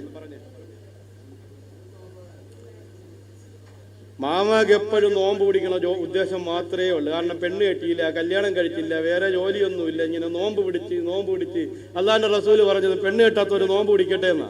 മാമക്ക് എപ്പോഴും നോമ്പ് തന്നെ. ഇറച്ചിയും കൂട്ടൂല, മീനും കൂട്ടൂല, ഉള്ള പരിപ്പും കൂട്ടി, ഉള്ള അച്ചാറും കൂട്ടി, നോമ്പേ ഒന്നും പറഞ്ഞിടക്കാണ്. ഞാൻ പറഞ്ഞില്ല കേക്കി. അല്ലാണ്ട് റസൂല് ജനിച്ചത് തിങ്കളാഴ്ച. പരിശുദ്ധ ഖുർആൻ ഇറങ്ങിയ ക്രിസ്താബ്ദം 610 ആഗസ്റ്റ് മാസം 6-ാം തീയതി തിങ്കളാഴ്ച. നബി സല്ലല്ലാഹു അലൈഹി വസല്ലം തങ്ങൾക്ക് നുബുവത്ത് കിട്ടി 10 വർഷവും 3 മാസവും കഴിഞ്ഞപ്പോൾ ഇസ്റാ മിഅ്റാജ് പോയത് തിങ്കളാഴ്ച. അഷ്റഫുൽ ഖൽഖായ നബി തങ്ങൾ ഹിജ്റ പുറപ്പെടാൻ വേണ്ടി വീട്ടിൽ നിന്ന് ഇറങ്ങിയത് തിങ്കളാഴ്ച. മദീനയിൽ എത്തിയത് തിങ്കളാഴ്ച. അങ്ങനെ റസൂൽ വഫാത്തായതും തിങ്കളാഴ്ച. എത്ര മഹത്വമായി! അതുകൊണ്ട് നിങ്ങൾ തിങ്കളാഴ്ച നോമ്പ് പിടിക്കണം. മാമ പറഞ്ഞിടത്തേക്ക് എത്തി കാര്യം. അൽഹംദുലില്ലാ, അല്ലാഹു കബൂലാക്കുമാറാകട്ടെ. വിഷമിച്ചിരിക്കുകയായിരുന്നു, എന്നെ അത് കളിയാക്കി ഇരുത്തിയേക്കണം. ഇപ്പൊ മനസ്സിലായി ഞാൻ പറഞ്ഞതാണ് ശരിയാണ്. അങ്ങനെയുണ്ട്. ഒരു കിളവി വന്നിട്ട് ചോദിച്ചാൽ ഞാൻ സ്വർഗത്തിൽ പോവോ നബിയെ? നിങ്ങൾ പോവൂലെന്ന് പറഞ്ഞു. ഒരു കാരണവശാലും പോവൂലെന്ന്. കിളവി അവിടെ നിന്ന് പറ്റിപ്പിടിച്ച് വെച്ചങ്ങാട്ട് കരയാൻ തുടങ്ങി. കരഞ്ഞപ്പോ നബി ഞങ്ങളെ 2 ചിരിയങ്ങ് ചിരിച്ചിട്ട് പറഞ്ഞ്, ഇങ്ങനെയൊന്നും പോവൂല, പല്ലൊന്നും ഇല്ലാതെ ഇങ്ങനെയൊന്നും മോണയൊന്നും കിളിച്ചൊന്നും പള്ളി സ്വർഗത്തിൽ പോവൂല. അല്ല, 18കാരി സുന്ദരിയായിട്ട് അള്ളാഹു നിങ്ങളെ സ്വർഗത്തിൽ കൊണ്ടുപോകും. ഈ കിളവിയായിട്ടല്ല നിങ്ങൾ പോണത്. നിങ്ങൾ പോവൂലെന്ന് പറഞ്ഞാൽ ഈ കിളവിയായിട്ട് പോവൂലെന്നാണ് ഞാൻ പറഞ്ഞതിന്റെ അർത്ഥം. വന്ന് മുഹമ്മദുർ റസൂലുള്ളാഹി. എത്ര തമാശ റസൂലുള്ളാഹി സ്വല്ലല്ലാഹു അലൈഹി വസല്ലം ഞങ്ങൾ ഉപയോഗപ്പെടുത്തിയത്. പ്രിയപ്പെട്ടവരെ, അല്ലാഹുവിന്റെ റസൂൽ തിങ്കളാഴ്ച എത്തി, മദീനയിലെത്തി, കുബായിലെത്തിയപ്പോണ്ട് പിള്ളേരും കുട്ടികളും ആളുകളെല്ലാം നബി തങ്ങളെ സ്വാഗതം ചെയ്യാൻ വന്ന് നിൽക്കുകയാണ്. റസൂലുള്ളാഹിയുടെ കസ്വാവ് ഒട്ടകത്തില് എല്ലാരും വന്ന് കടിഞ്ഞാണി പിടിച്ചിട്ട് പറഞ്ഞു, എന്റെ വീട്ടിൽ വരണമെന്ന് പറഞ്ഞു. തങ്ങൾ എന്റെ വീട്ടിൽ വരണമെന്ന് പറഞ്ഞു. അപ്പൊ നമ്മളാരെങ്കിലും ഇപ്പൊ വളവച്ചക്കാരും 21-ാം തീയതിക്ക് പരിപാടിക്ക് ചെല്ലാൻ വേണ്ടി വിളിക്കാനാണ് നേരത്തെ ഇവിടെ വന്ന് പറഞ്ഞിട്ട് പോയത്. അപ്പൊ നമ്മൾ ചെല്ലുകയാണെങ്കിൽ ആഹാരം ഉണ്ടാക്കുന്ന എവിടെയായിരിക്കും? അവിടുത്തെ ഏറ്റവും വലിയൊരാളിന്റെ വീട്ടിലായിരിക്കും ആഹാരം ഉണ്ടാക്കി നമ്മളെ വിളിക്കുന്നത്. ഏതൊരു പാവപ്പെട്ടന്റെ വീട്ടിൽ നമ്മളെ വിളിക്കുക. നമ്മളങ്ങനെ പോവാനും തയ്യാറാവൂല. നമ്മളേക്ക് ഈമാൻ അത്ര ദുർബലമാണ്. ശരിയല്ലേ? അത്രയും ദുർബലമാണ് നമ്മളെ ഈമാൻ അത്രയും ദൗർബല്യമാണ്. നമ്മൾ ചിന്തിച്ചു നോക്കിയാൽ നമ്മളെ വീട്ടില് ഏറ്റവും അവസാനം ഒരു കാര്യത്തിന് വിളിക്കണ ആരാണ്? പള്ളിയിലെ മോദിന. ഏറ്റവും അവസാനം നമ്മളെ വിളിക്കുള്ളൂ, ഇല്ലേ? ഏറ്റവും അവസാനമാണ് വിളിക്കണം. മെയിന് നമ്മളെ ഖത്തീബ് ഉസ്താദിന് 100 രൂപ കൊടുക്കണമെങ്കിൽ ആ മോദിന് നമ്മൾ എത്ര രൂപ കൊടുക്കോളൂ? 25 രൂപ കൊടുക്കോളൂ. അത് നമ്മൾ അത്ര പരിഗണനയൊന്നും ആരും കൊടുക്കാറില്ല. നമ്മൾ ആദ്യം പരിഗണിക്കേണ്ടത് ആരെയാണ്? മോദിനെ നമ്മൾ ആദ്യം പരിഗണിക്കേണ്ടത്. സദക്ക ഏറ്റി കൊടുക്കണം. അൻസിലിനാസോ മനാസിലോ എന്നാണ്. കളക്ടർ കൊടുക്കുന്ന കസേര കൊടുത്താൽ പോരാ. ആർക്ക്? പിയൂണ് കൊടുക്കുന്ന കസേര ആർക്ക് കൊടുത്താൽ പോരാ? അത് ആ കാര്യത്തിലെല്ലാം അങ്ങനെ തന്നെ വേണം. അതുകൊണ്ട് തന്നെ ആയുസ്സാനെ വിളിക്കുമ്പോൾ കുറയ്ക്കൊന്നും വേണ്ട. അത് പറഞ്ഞു തന്നെയെന്ന് കരുതി എന്ത് ചെയ്യണ്ട. അപ്പൊ ഞാൻ പറഞ്ഞു വന്നത്, നബി സല്ലല്ലാഹു അലൈഹി വസല്ലം തങ്ങളുടെ ഒട്ടകത്തിന്റെ കടിഞ്ഞാൻ വന്ന് എല്ലാവരും പിടിച്ച് എന്റെ വീട്ടിൽ വരണമെന്ന് പറഞ്ഞു. റസൂൽ പറഞ്ഞു, എന്റെ ഇഷ്ടപ്രകാരമൊന്നും അല്ല ഈ ഒട്ടകം ചലിക്കുന്നത്. അള്ളാഹുവാണ് ഈ ഒട്ടകത്തിന് ഇങ്ങോട്ട് പറഞ്ഞ് ഇതുവരെ എത്തിച്ചത്. ഈ ഒട്ടകം ആരെ വീട്ടിലും മുട്ടുകുത്തു അവിടെ ഇറങ്ങുമെന്ന് പറഞ്ഞു. ഒരു പാവപ്പെട്ട സഹാബി വരുന്നുണ്ട്, അബൂ അയ്യൂബുൽ അൻസാരി. നിങ്ങളൊക്കെ കേട്ടിട്ടുണ്ടാവും. അദ്ദേഹം വിചാരിച്ചു ഞാൻ വിളിച്ചിട്ടൊന്നും കാര്യമില്ല, മണ്ണ് വെച്ച് ചെറിയൊരു വീടുണ്ടാക്കണം, എന്റെ വീട്ടിൽ റസൂല് വരാനാ, അല്ലെങ്കിൽ എന്റെ വീട്ടിൽ റസൂല് താമസിക്കാനാ. അബൂ അയ്യൂബുൽ അൻസാരി റളിയല്ലാഹു അൻഹുവിനേക്കാൾ കോടീശ്വരന്മാരായ അബൂ തൽഹത്തുൽ അൻസാരി ഉണ്ട്, അബ്ദുറഹ്മാൻ ബിൻ ഔഫ് ഉണ്ട്. ഇതാണ് ഖുബായ് സ്ഥലം. നമുക്ക് ഇവിടെയാണ് അബൂ അയ്യൂബുൽ അൻസാരിയുടെ വീട്. ഇവിടെയായിരുന്നു. അബൂ അയ്യൂബുൽ അൻസാരിയുടെ വീട് ആ നടുക്കായിരുന്നു. അവിടെ ഇരുന്ന് അബൂ അയ്യൂബുൽ അൻസാരിയുടെ വീട്. ഈ ഖുബായ് ഗോത്രത്തിൽ ഒട്ടകമെത്തി അത്ഭുതം പോലെ അബൂ അയ്യൂബുൽ അൻസാരിയുടെ വീട്ടിന് മുമ്പ് മുട്ടുകുത്തി. അബൂ അയ്യൂബുൽ അൻസാരിയുടെ വീട്ടിന് മുമ്പിൽ മുട്ടുകുത്തി നബി തങ്ങൾ അവിടെ ഇറങ്ങി. അബൂ അയ്യൂബുൽ അൻസാരിക്ക് ഒരു പ്രതീക്ഷയില്ല ആര് വരുമെന്നുള്ള. ഓടിച്ചെന്ന് ഭാര്യയുടെ അടുത്ത് പറഞ്ഞു, പെട്ടെന്ന് തൂക്ക്, പെട്ടെന്ന് വാര്, അവിടെ നിന്ന് അതെടുത്ത് മാറ്റി ഇതെടുത്ത് മാറ്റി. റസൂൽ എന്റെ വീട്ടിൽ വന്ന് തൊപ്പിയൊക്കെ ഊരി എറിയാൻ തുടങ്ങി. അല്ലോ ഞാൻ എന്തോ ചെയ്യും, തങ്ങൾക്ക് ഇനി എന്തോ കൊടുക്കും, തങ്ങളെ എവിടെ കിടത്തും, തങ്ങൾക്ക് തലയിൽ വെക്കാൻ എന്തോ കൊടുക്കും. എന്തായാലും എല്ലാം കൂടെയൊക്കെ വലിച്ചു വാരി ശരിയാക്കി മോളിലത്തെ നില അങ്ങ് ശരിയാക്കി. മണ്ണ് വെച്ച് കട്ടയിട്ട് ഇപ്പോഴും മദീനയിൽ ചെന്നേക്കാണ് അങ്ങനത്തെ വീട്. തങ്ങൾ അവിടെ വിരിച്ച് അവിടെ കിടത്തി. കസ്തൂരിയേക്കാൾ വാസന. അബൂ അയ്യൂബ് അൻസാരി പറയണ, എന്റെ വീട് മൊത്തം അങ്ങ് കസ്തൂരി കൊണ്ടങ്ങ് വാസനയായി, എന്റെ വീട് മൊത്തം അങ്ങ് പ്രകാശിക്കാൻ തുടങ്ങി.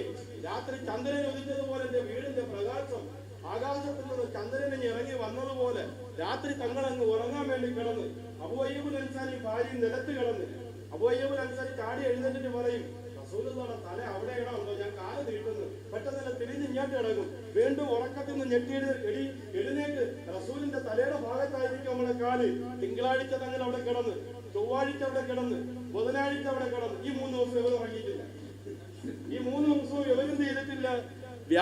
ഈ 3 ദിവസത്തിനിടയിൽ മദീനയിൽ ഖുബാഉ പള്ളി തങ്ങളുടെ കൈകൊണ്ട് നിർമ്മിക്കുകയാണ്. ഖുബാഉ പള്ളി തങ്ങളുടെ കൈകൊണ്ട് തങ്ങൾ നിർമ്മിക്കുന്നു. ആദ്യമായി മദീനയിൽ തങ്ങൾ നിർമ്മിച്ച പള്ളിയാണ് ഖുബാഉ പള്ളി.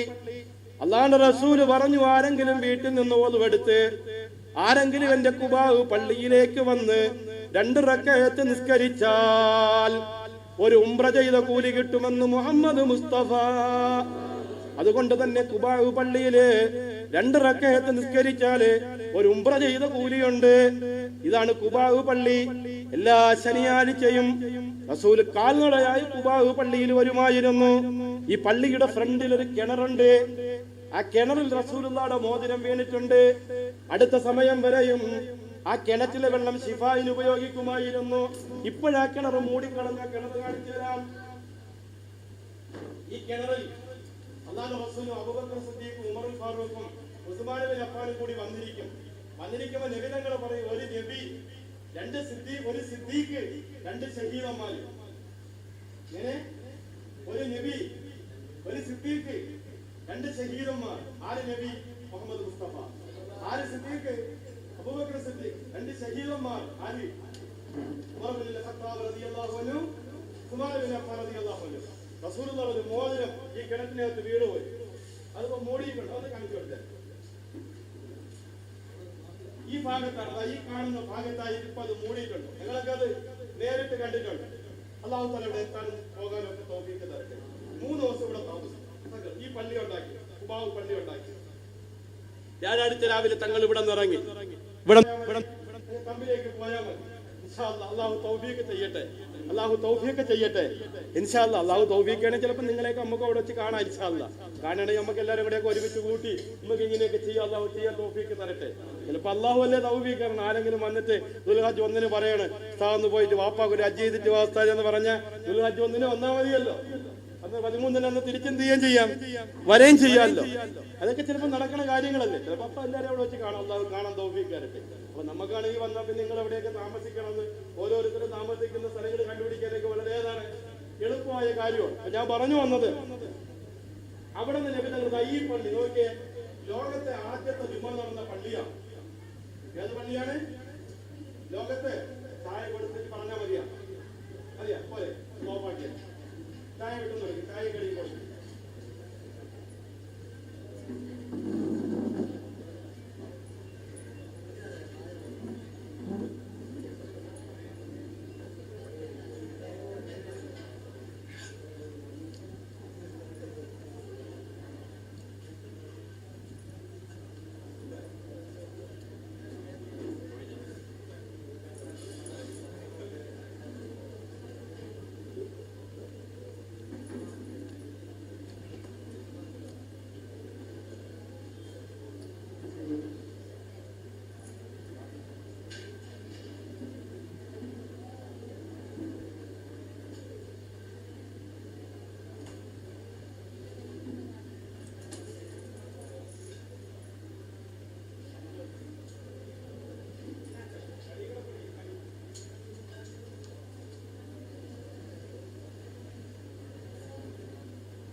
എന്റെ വലത് കൈ തളരട്ടെ എന്ന് പറഞ്ഞു. പിന്നെ എന്ത് ചെയ്തില്ല, കൈ പൊങ്ങിയില്ല എന്നാണ്. ഫലം യറുഫയില ഫമിഹാന്ന, വായിലേക്ക് പിന്നെ പൊങ്ങിയില്ല എന്നാണ്. വലത് കൈ കൊണ്ട് കുടിക്കണം, ഊതി കുടിക്കരുത്, 3 കുടി കുടിക്കണം, ഒറ്റ കുടിക്ക് കുടിക്കരുത്, കുടിക്കുമ്പോൾ ബിസ്മിയല്ലേ കുടിക്കണം, കുടിക്കുന്നവർ ഇരുന്ന് കുടിക്കണം, നിന്ന് കുടിക്കുന്നവർക്ക് ശിഫയില്ല. നിങ്ങൾ മക്കത്തോട്ട് പോകുമ്പം ഇതൊക്കെ പരിഗണിച്ചിരിക്കണം. അപ്പം അല്ലെങ്കിൽ ആളുകൾ ചിന്തിക്കുക അവർ ഏത് നാട്ടിൽ നിന്ന് വന്നവരാ, എന്ത് സ്വഭാവക്കാരാ എന്നൊക്കെ എന്ത് ചെയ്യും. അതെല്ലാവരും പ്രത്യേകത മറ്റുള്ളവർക്ക് എടുത്ത് കൊടുത്തിട്ടേ നമ്മൾ എടുക്കാവ്. മറ്റുള്ളവർക്ക് ഖിദ്മത്ത് ചെയ്യണം. ഖിദ്മത്ത് ചെയ്യുമ്പോൾ എന്താ, സഹാബാക്കളോട് ചോദിച്ചു സ്വർഗം വേണോ അള്ളാഹു വേണോ? സഹാബാക്കൾ എന്ത് പറഞ്ഞു? ഞങ്ങൾക്ക് അള്ളാഹുവിനെ വേണോന്ന് പറഞ്ഞു. അവർ പറഞ്ഞു ഖിദ്മത്ത് ചെയ്യുക, ഖിദ്മത്ത് ചെയ്ത അള്ളാഹുവിനെ കിട്ടും, നിസ്കരിച്ചാൽ സ്വർഗം കിട്ടും. അപ്പൊ നിസ്കരിച്ചാൽ നിങ്ങൾക്ക് സ്വർഗം കിട്ടും, ഖിദ്മത്ത് ചെയ്ത അള്ളാഹുവിനെ കിട്ടും. അള്ളാഹുവിനെ കിട്ടിയ ഏതും കിട്ടും, സ്വർഗവും കിട്ടും. പക്ഷെ സ്വർഗം കിട്ടിയ ആരെ കിട്ടണമെന്നില്ല, അള്ളാഹുവിനെ കിട്ടണമെന്നില്ല. അപ്പൊ എല്ലാ കാര്യങ്ങളും അൽഹംദുലില്ലാ നിങ്ങളെ പരിഗണിക്കുക. നമുക്ക് ഇൻഷാ അല്ലാഹ് പെട്ടെന്ന് പറഞ്ഞു തീർക്കാൻ, സഹിക്കാൻ വയ്യാത്ത ചൂട് ഉണ്ടെന്ന് എനിക്കറിയാം. വളരെ അത്യന്താപേക്ഷിതമായ മദീന നമ്മൾ അല്പം പറയാതെ നിർത്തിപ്പോയാൽ അതൊരു അദബ് മര്യാദക്കേടും ആവുന്നത് കൊണ്ടാണ് മദീന പറഞ്ഞിട്ട് നിർത്താൻ വേണ്ടിയിട്ട് വളരെ സ്പീഡിന് പോകുന്നത്. ഇതാണ് ലോകത്തെ ആദ്യത്തെ ജുമഅ നടന്ന പള്ളി. ഇവിടുത്തെ ഖത്തീബിന്റെ പേരറിയാമോ? ലോകത്തെ ആദ്യത്തെ ജുമഅ നടത്തിയ ഖത്തീബിന്റെ പേരറിയാമോ? അസ്അദ് ബിൻ സുറാറ എന്നാണ് ലോകത്ത് ആദ്യം ഖത്തീബ് ജുമഅ നടത്തിയ ഖത്തീബിന്റെ പേര്. അസ്അദ് ബിൻ സുറാറ എന്നാണ്. ഇദ്ദേഹത്തിന് ആ സഹാബി വരുന്ന ജന്നത്തുൽ ബഖീലടക്കിയ നബി തങ്ങൾ അന്ന് ആ വെള്ളിയാഴ്ച തങ്ങൾ അവിടെ ജുമാ നിസ്കരിച്ചു. അന്ന് മദീനത്ത് പള്ളിയൊന്നുമില്ല. അവിടെ നിന്ന് നബി സല്ലല്ലാഹു അലൈഹി വസല്ലം തങ്ങൾ ഇറങ്ങി ഇപ്പൊ മദീനത്ത് പള്ളി നിൽക്കുന്ന സ്ഥലത്തെത്തി. ശ്രദ്ധിച്ച് കേൾക്കണേ, മദീനത്ത് പള്ളി നിൽക്കുന്ന സ്ഥലത്തെത്തി. മഹാനായ അബൂബക്കർ സിദ്ദീഖ് റളിയല്ലാഹു അൻഹു 2 യതീമീങ്ങളായ മക്കളുടെ വസ്തു വലിയ വില കൊടുത്തു വാങ്ങിയിട്ട് 1200 സ്ക്വയർ ഫീറ്റ് വരുന്ന മദീനത്തെ പള്ളി ഈന്തപ്പന ഓല കൊണ്ട് തങ്കാഭരണം ചാർത്തിയിട്ടില്ലാത്ത, പട്ടുമെത്ത വിരിച്ചിട്ടില്ലാത്ത, ഇന്നത്തെ മോഡലൊന്നും ഇല്ലാത്ത ഒരു പള്ളി അല്ലാഹുവിന്റെ റസൂല് 1200 സ്ക്വയർ ഫീറ്റിന് നിർമ്മിച്ചു. അതാണ് അല്ലാഹുവിന്റെ റസൂലിന്റെ തൃക്കരം കൊണ്ട് നിർമ്മിച്ച പള്ളി. ആ പള്ളിയിലാണ് 50 റക്അത്ത്, ഒരു നന്മയ്ക്ക് 50,000 പ്രതിഫലം അള്ളാഹു നിശ്ചയിച്ചിരിക്കുന്നത്. അവിടെ 15 കിലോമീറ്റർ അള്ളാഹു ഹറമായിട്ട് നിശ്ചയിച്ചു. അവിടെ അള്ളാഹുവിന്റെ റസൂല് 10 കൊല്ലം ജീവിച്ചു. 10 കൊല്ലത്തിനിടയിൽ മദീന മുഴുവനും ഇസ്ലാമിക രാജ്യമായി. ലോകം മുഴുവനും മദീന ശ്രദ്ധിക്കാൻ തുടങ്ങി. അള്ളാഹുവിന്റെ റസൂല് വഫാത്തായി മദീനയിൽ അടക്കി. പ്രിയപ്പെട്ടവരെ, ഹജ്ജിന് പോകുന്നവരായാലും ഉംറയ്ക്ക് പോകുന്നവരായാലും നമ്മുടെയൊക്കെ മനസ്സിന്റെ ഉള്ളിൽ അല്ലാഹുവിന്റെ റസൂലിന്റെ റൗളയിലെത്തി അസ്സലാത്തു വസ്സലാമു അലൈക യാ സയ്യിദി യാ റസൂലല്ലാഹ് ഒന്നിലേക്കൊന്ന് പറയാനുള്ള തൗഫീക്ക് തരണേ തമ്പുരാനെ. അള്ളാഹു നമുക്ക് ആ തൗഫീക്ക് തന്നിരിക്കുകയാണ്. നമ്മൾ മദീനയിലെത്തിയാൽ ആദ്യത്തെ സുന്നത്ത് 2 റക്അത്ത് തഹിയ്യത്ത് നിസ്കരിക്കണം മദീനത്ത് പള്ളിയിലെ. രാത്രിയാണ് നിങ്ങൾ എത്തുന്നതെങ്കിൽ പള്ളി പൂട്ടിയിട്ടുണ്ടാകും. പള്ളിയുടെ ഫ്രണ്ടിൽ ഇതുപോലെ കൊട കാണാം. ആ കൊടയുടെ അടിയിലായിട്ട് ചെന്നിട്ട് 2 റക്അത്ത് തഹിയ്യത്ത്. ഈ കാണുന്ന കൊടയുടെ അടിയിലായിട്ട് 2 റക്അത്ത് തഹിയ്യത്ത് മദീനത്ത് പള്ളിയിൽ നിസ്കരിച്ചിട്ട് ഒരു പക്ഷേ അന്ന് രാത്രി റൗള ശരീഫിൽ കയറാൻ പറ്റണമെന്നില്ല. ഒരു കൊല്ലത്തിൽ ഒരിക്കൽ ഒരാൾക്കേ കയറാൻ പറ്റൂ, ഒരു പ്രാവശ്യം. ഈ ഹജ്ജിന് പോകുന്നവർ തന്നെ ഈ കൊല്ലത്തിനിടയിൽ ഉംറയ്ക്ക് പോയി റൗള ശരീഫിൽ കയറിയിട്ടുണ്ടെങ്കിൽ ഈ ഹജ്ജ് യാത്രയിൽ റൗള ശരീഫിൽ കയറാൻ പറ്റൂല. കാരണം വർഷത്തിൽ ഒരൊറ്റ പ്രാവശ്യം മാത്രമേ റൗള പെർമിറ്റ് നമുക്ക് ആ പാസ്പോർട്ട് നമ്പറിൽ അനുവദിക്കുകയുള്ളൂ. അതുകൊണ്ട് ഇപ്പം നമുക്ക് ചെയ്യാൻ പറ്റുന്നത് പച്ചക്കുബ്ബയുടെ അടിവാരത്തിലേക്ക് നമ്മളെല്ലാവരും ഒരുമിച്ച് പോവുക. ഗവൺമെന്റിൽ പോകുന്നവർ അമീർ ഉണ്ടോ ഇല്ലയോ എന്ന് നോക്കേണ്ടതില്ല.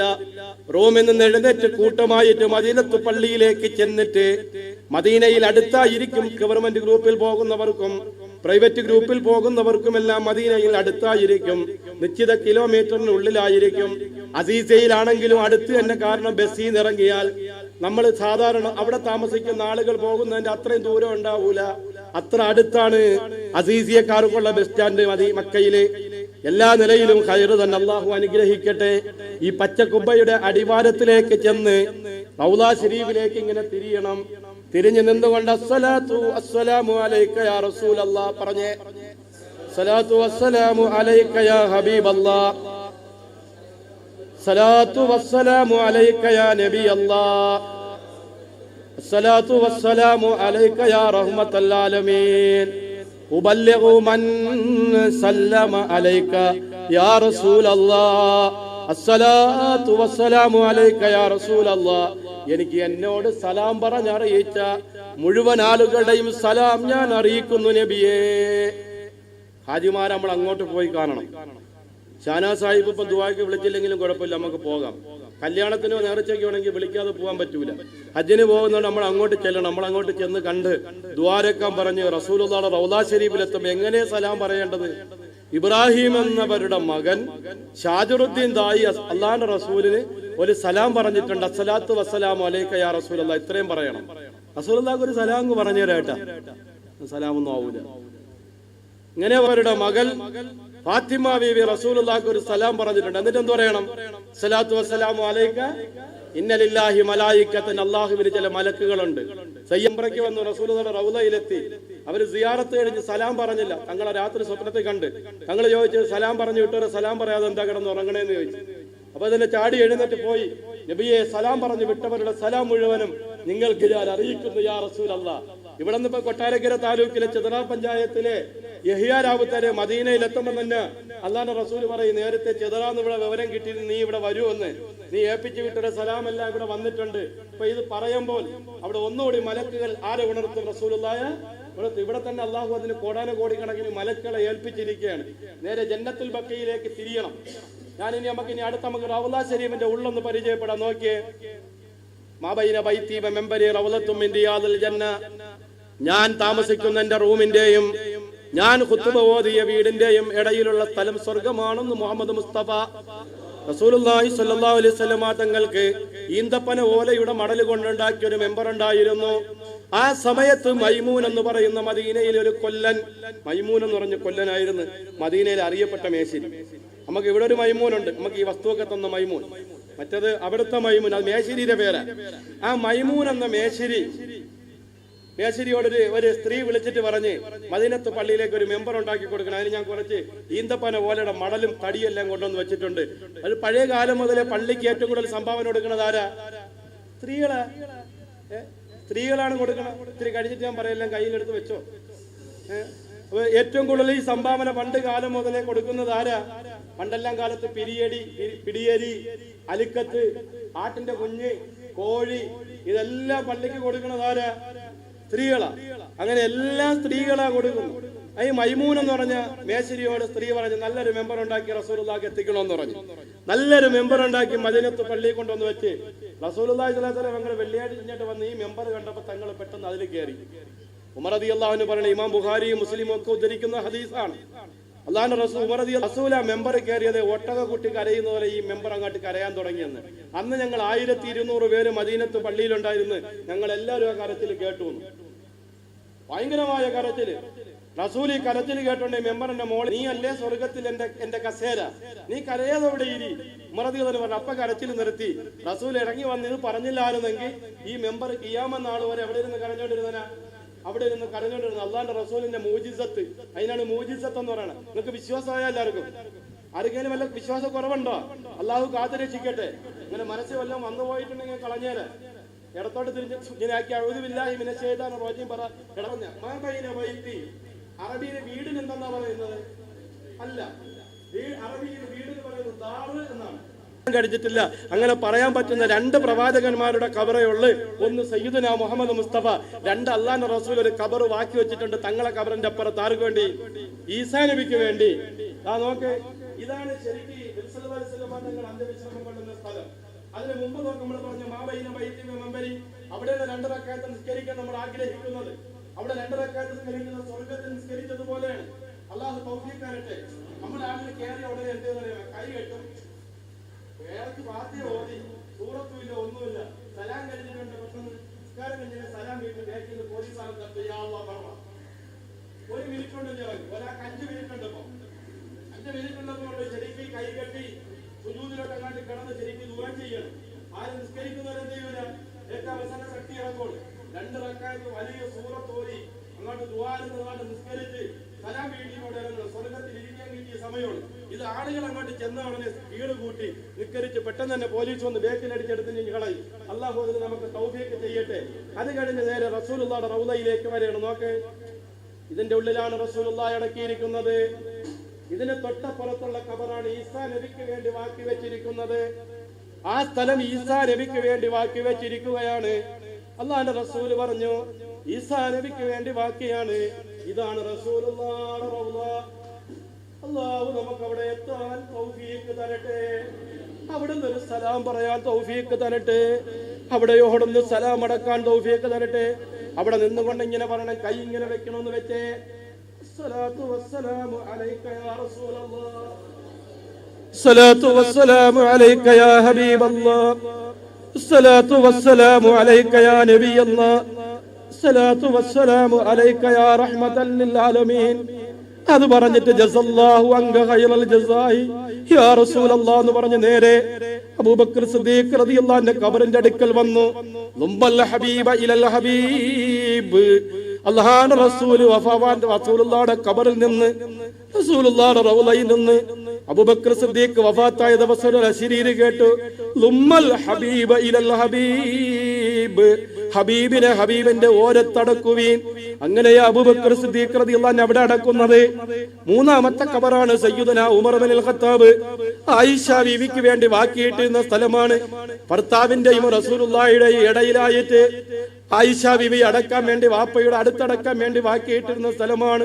ബഹുമാനപ്പെട്ട ഉമർ ഫാറൂഖ് സുബഹി നിസ്കരിച്ചു കൊണ്ട് നിൽക്കുമ്പോൾ അബൂ ലുഅ്ലുഅത്തുൽ ഫൈറൂസി എന്ന ജൂതൻ ചാടി കുത്തുകയാണ്. കുത്തുകൊണ്ട് മിഹ്റാബിൽ വീണ് പിടഞ്ഞുകൊണ്ടിരിക്കുന്നു. ആ പിടച്ചിൽ നിന്ന് എഴുന്നേറ്റിട്ട് മകനോട് ചോദിച്ചു, സുബഹി പൂർത്തിയാക്കിയോ? മകൻ പറഞ്ഞു, ഞാൻ സുബഹി പൂർത്തിയാക്കി യാ റസൂലല്ലാഹ്. ഉമറെ, ഞാൻ പൂർത്തിയാക്കി വാപ്പ. സമയത്ത് പറഞ്ഞ അവിടെ ഒരു ഖബറിന്റെ സ്ഥലം ബാക്കിയുണ്ട്. ആയിഷ ബീവിയുടെ അടുത്ത് പോയിട്ട് ചോദിക്കും, ഉമറിന് തരുമോ? ഉമറിന് തരുമോ? ആയിഷ ബീവി റളിയല്ലാഹു അൻഹ അടുക്കൽ ചെന്ന് അബ്ദുല്ലാഹ് ഇബ്നു ഉമർ ചോദിച്ചപ്പോൾ ആയിഷ റളിയല്ലാഹു അൻഹ പറഞ്ഞു, എനിക്കിഷ്ടമാണ് അടക്കിക്കൊള്ളാൻ പറഞ്ഞു. അങ്ങനെയാണ് സയ്യിദുനാ ഉമർ ഇബ്നുൽ ഖത്താബിനെ അവിടെ അടക്കുന്നത്. ആ ഖബറിന്റെ അരികിൽ ചെന്ന് നിന്നുകൊണ്ട് യാ അമീറൽ മുഅ്മിനീൻ സയ്യിദുനാ ഉമർ ഇബ്നുൽ ഖത്താബ് റളിയല്ലാഹു അൻഹു, അസ്സലാമു അലൈക യാ അമീറൽ മുഅ്മിനീൻ എന്ന് സലാം പറയാൻ അല്ലാഹു നമുക്ക് തൗഫീഖ് ചെയ്യട്ടെ. അല്ലാഹു നമുക്ക് തൗഫീഖ് ചെയ്യട്ടെ. പ്രിയപ്പെട്ടവരെ, നമ്മൾ വെളിയിലേക്ക് ഇറങ്ങുന്നു, നേരെ ജന്നത്തുൽ ബഖയിലേക്ക് പോകുന്നു. നോക്കാം, 10,000 സഹാബാക്കള്, പ്രവാചകന്റെ പ്രിയപ്പെട്ട ഭാര്യമാര്, പ്രവാചകന്റെ പ്രിയപ്പെട്ട പത്നിമാര്, പ്രവാചകന്റെ പ്രിയപ്പെട്ട പൊന്നുമോള് ഫാത്തിമ, അല്ലാഹുവിന്റെ റസൂലിന്റെ മാമിമാര്, റസൂലുള്ളാഹിയുടെ വളർത്തുമ്മ, 4ാമത്തെ ഖലീഫ ഉസ്മാൻ ഇബ്നു അഫ്ഫാൻ. നോക്ക്, ഇത് വാദി അഹ്ലു ബൈത്താണ്. നേരെ നോക്ക്, സ്ത്രീകൾ ഇവിടെ നിന്ന് കണ്ടു, അവിടെ നിന്ന് ഇതുപോലെ കാണാൻ പറ്റൂല. ഇത് വാദി അഹ്ലു ബൈത്താണ്. ഈ കാണുന്നതാണ് ബീവി ഫാത്തിമ ബീവിയുടെ ഖബറ്. നോക്ക്, ഈ കാണുന്നതാണ് ഫാത്തിമത്തു സഹ്റ റളിയല്ലാഹു അൻഹയുടെ ഖബറ്. റസൂൽ വഫാത്താകുന്നതിന് 6 മാസം മുമ്പ് ഫാത്തിമ ബീവി റസൂലുള്ളാഹിയുടെ അരികിൽ ഇരിക്കുകയാണ്. ലോകത്ത് ഇതുപോലെ ഒരു വാപ്പായെ സ്നേഹിച്ച മോളില്ല, ഇതുപോലെ ഒരു മോളെ സ്നേഹിച്ച വാപ്പായുമില്ല. റസൂലുള്ളാഹിയുടെ ജന്നൽ തുറക്കുമ്പോൾ ഫാത്തിമയുടെ വീട് കാണണം. അവിടുന്ന് ഫാത്തിമ ബീവി തുറക്കുമ്പോൾ റസൂലുള്ളാഹിയുടെ വീട് കാണണം. ഒരു പ്രാവശ്യം ഫാത്തിമ ബീവി അവിടെ നിന്ന് മാറി താമസമായി. റസൂൽ ഉറങ്ങിയില്ല. സഹാബാക്കൾ പറഞ്ഞു, നബിയെ, നിങ്ങളുടെ വീടിനരികിലേക്ക് ഞങ്ങൾ ഫാത്തിമയെ കൊണ്ടുവരികയാണ്. അവിടെ കൊണ്ടുവന്ന് താമസിപ്പിക്കുന്നത് വരെയും അല്ലാഹുവിന്റെ റസൂൽ ഉറങ്ങിയിട്ടില്ല. മാത്രമല്ല, റസൂൽ ജീവിച്ചിരിക്കുമ്പോൾ തന്നെ 6 മക്കളും മരിച്ചുപോയി. എത്ര മക്കള്? ലോകത്തൊരു ഉപ്പമാർക്കും ഈ ഒരു അവസ്ഥ വന്നിട്ടില്ല. ഫാത്തിമ ബീവി മാത്രമാണ് റസൂലിന്റെ വഫാത്ത് സമയത്ത് ജീവിച്ചിരിക്കുന്നത്. മാത്രമല്ല, എന്റെ പ്രിയപ്പെട്ട സഹോദരിമാരെ, ഒരു ദിവസം 2 മക്കളുടെ തലാഖ് ഒരുമിച്ച് സംഭവിക്കുന്നു. അബൂലഹബിന്റെ 2 മക്കള് ഒരുമിച്ച് വന്ന് റസൂലുള്ളാഹിയുടെ 2 മക്കളെ തലാഖ് ചൊല്ലുന്നു. ലോകത്ത് റസൂൽ അനുഭവിച്ച ത്യാഗം. അല്ലാഹുവിന്റെ റസൂൽ ഫാത്തിമ ബീവിയുടെ ചെവിയിലെ ഹജ്ജ് കഴിഞ്ഞ് വന്നിട്ട് പറഞ്ഞു, വാപ്പ മരിക്കും മോളെ, വാപ്പ മരിക്കും മോളെ. റസൂല് പറഞ്ഞു തീരേണ്ട താമസം ഫാത്തിമ ബീവി പൊട്ടി പൊട്ടി കരയാൻ തുടങ്ങി. ഉമ്മയില്ലാത്ത ഈ മകൾക്കാര് യാ റസൂലല്ലാഹ്, വാപ്പയും പോവുകയാണോ വാപ്പ എന്ന് ചോദിച്ചിട്ട് കരഞ്ഞു. ഇടത്തെ ചെവിയിൽ പറഞ്ഞു, മോളെ, 6 മാസത്തിനകം എന്റെ കുടുംബത്തിൽ നിന്ന് എന്നിലേക്ക് വന്നു ചേരുന്നത് നീയാണ്. 6 മാസം കഴിഞ്ഞ് പരിശുദ്ധ റമളാൻ 10ന്റെ അന്നാണ് ബീവി ഫാത്തിമ വഫാത്താകുന്നത്. റമളാൻ 10 ഫാത്തിമ ബീവിയുടെ വഫാത്ത് ദിനമാണ്. അലിയാര് തങ്ങളെ കയ്യിൽ പിടിച്ച്, ഹുസൈനാര് തങ്ങളെ കയ്യിൽ പിടിച്ചേൽപ്പിച്ചു. ഈ ദാമ്പത്തിക ജീവിതത്തിൽ വല്ല പൊരുത്തക്കേടും വന്നിട്ടുണ്ടെങ്കിൽ അങ്ങനെക്ക് പൊരുത്തപ്പെട്ടു തരണേ അലിയാരേ. എന്റെ മക്കളെ നിങ്ങളെ ഏൽപ്പിച്ച് ഞാൻ അള്ളാന്റെ റഹ്മത്തിലേക്ക് പോവുകയാണെന്ന് പറഞ്ഞ് യാത്രയായ സയ്യിദത്തുന ഫാത്തിമത്തു സഹ്റ. സമയമില്ല, ഇല്ലെങ്കിൽ നമുക്ക് ഫാത്തിമ ബീവിയെ കുറിച്ചൊക്കെ പറയായിരുന്നു. അല്ലാഹു തൗഫീഖ് തരട്ടെ. ഇൻഷാ അല്ലാഹ് ഇവിടെ നമ്മളൊരു വയലൊക്കെ വെക്കുന്നുണ്ട്. അപ്പം നിങ്ങളെല്ലാവരെയും വിളിക്കാം. നല്ല നല്ല തണുപ്പുള്ള സമയം നോക്കി ഇൻഷാ അല്ലാഹ് ഒരു വയലൊക്കെ വെക്കുന്നു. അതുപോലെ ഈ ബുധനാഴ്ചയൊക്കെ നടക്കുന്ന സ്വലാത്തിന് ദുആക്കൊക്കെ നിങ്ങൾ അപ്പോഴൊക്കെ നമുക്ക് പറയാം. അള്ളാഹു പറയാൻ തൗഫീക്ക് തരട്ടെ, അള്ളാഹു കേൾക്കാൻ തൗഫീക്ക് തരട്ടെ. ഫാത്തിമ ബീവിയുടെ ഖബറാണ് ഈ ഖബർ. നോക്കിയേ, പെണ്ണുങ്ങളുടെ ഖബറിന് ഒരു പ്രത്യേകത ഉണ്ട്. 2 കല്ലാണ്. ആണുങ്ങളുടെ ഖബറിന് ഒരു പ്രത്യേകത ഉണ്ട്, ഒരു കല്ലേ കാണും.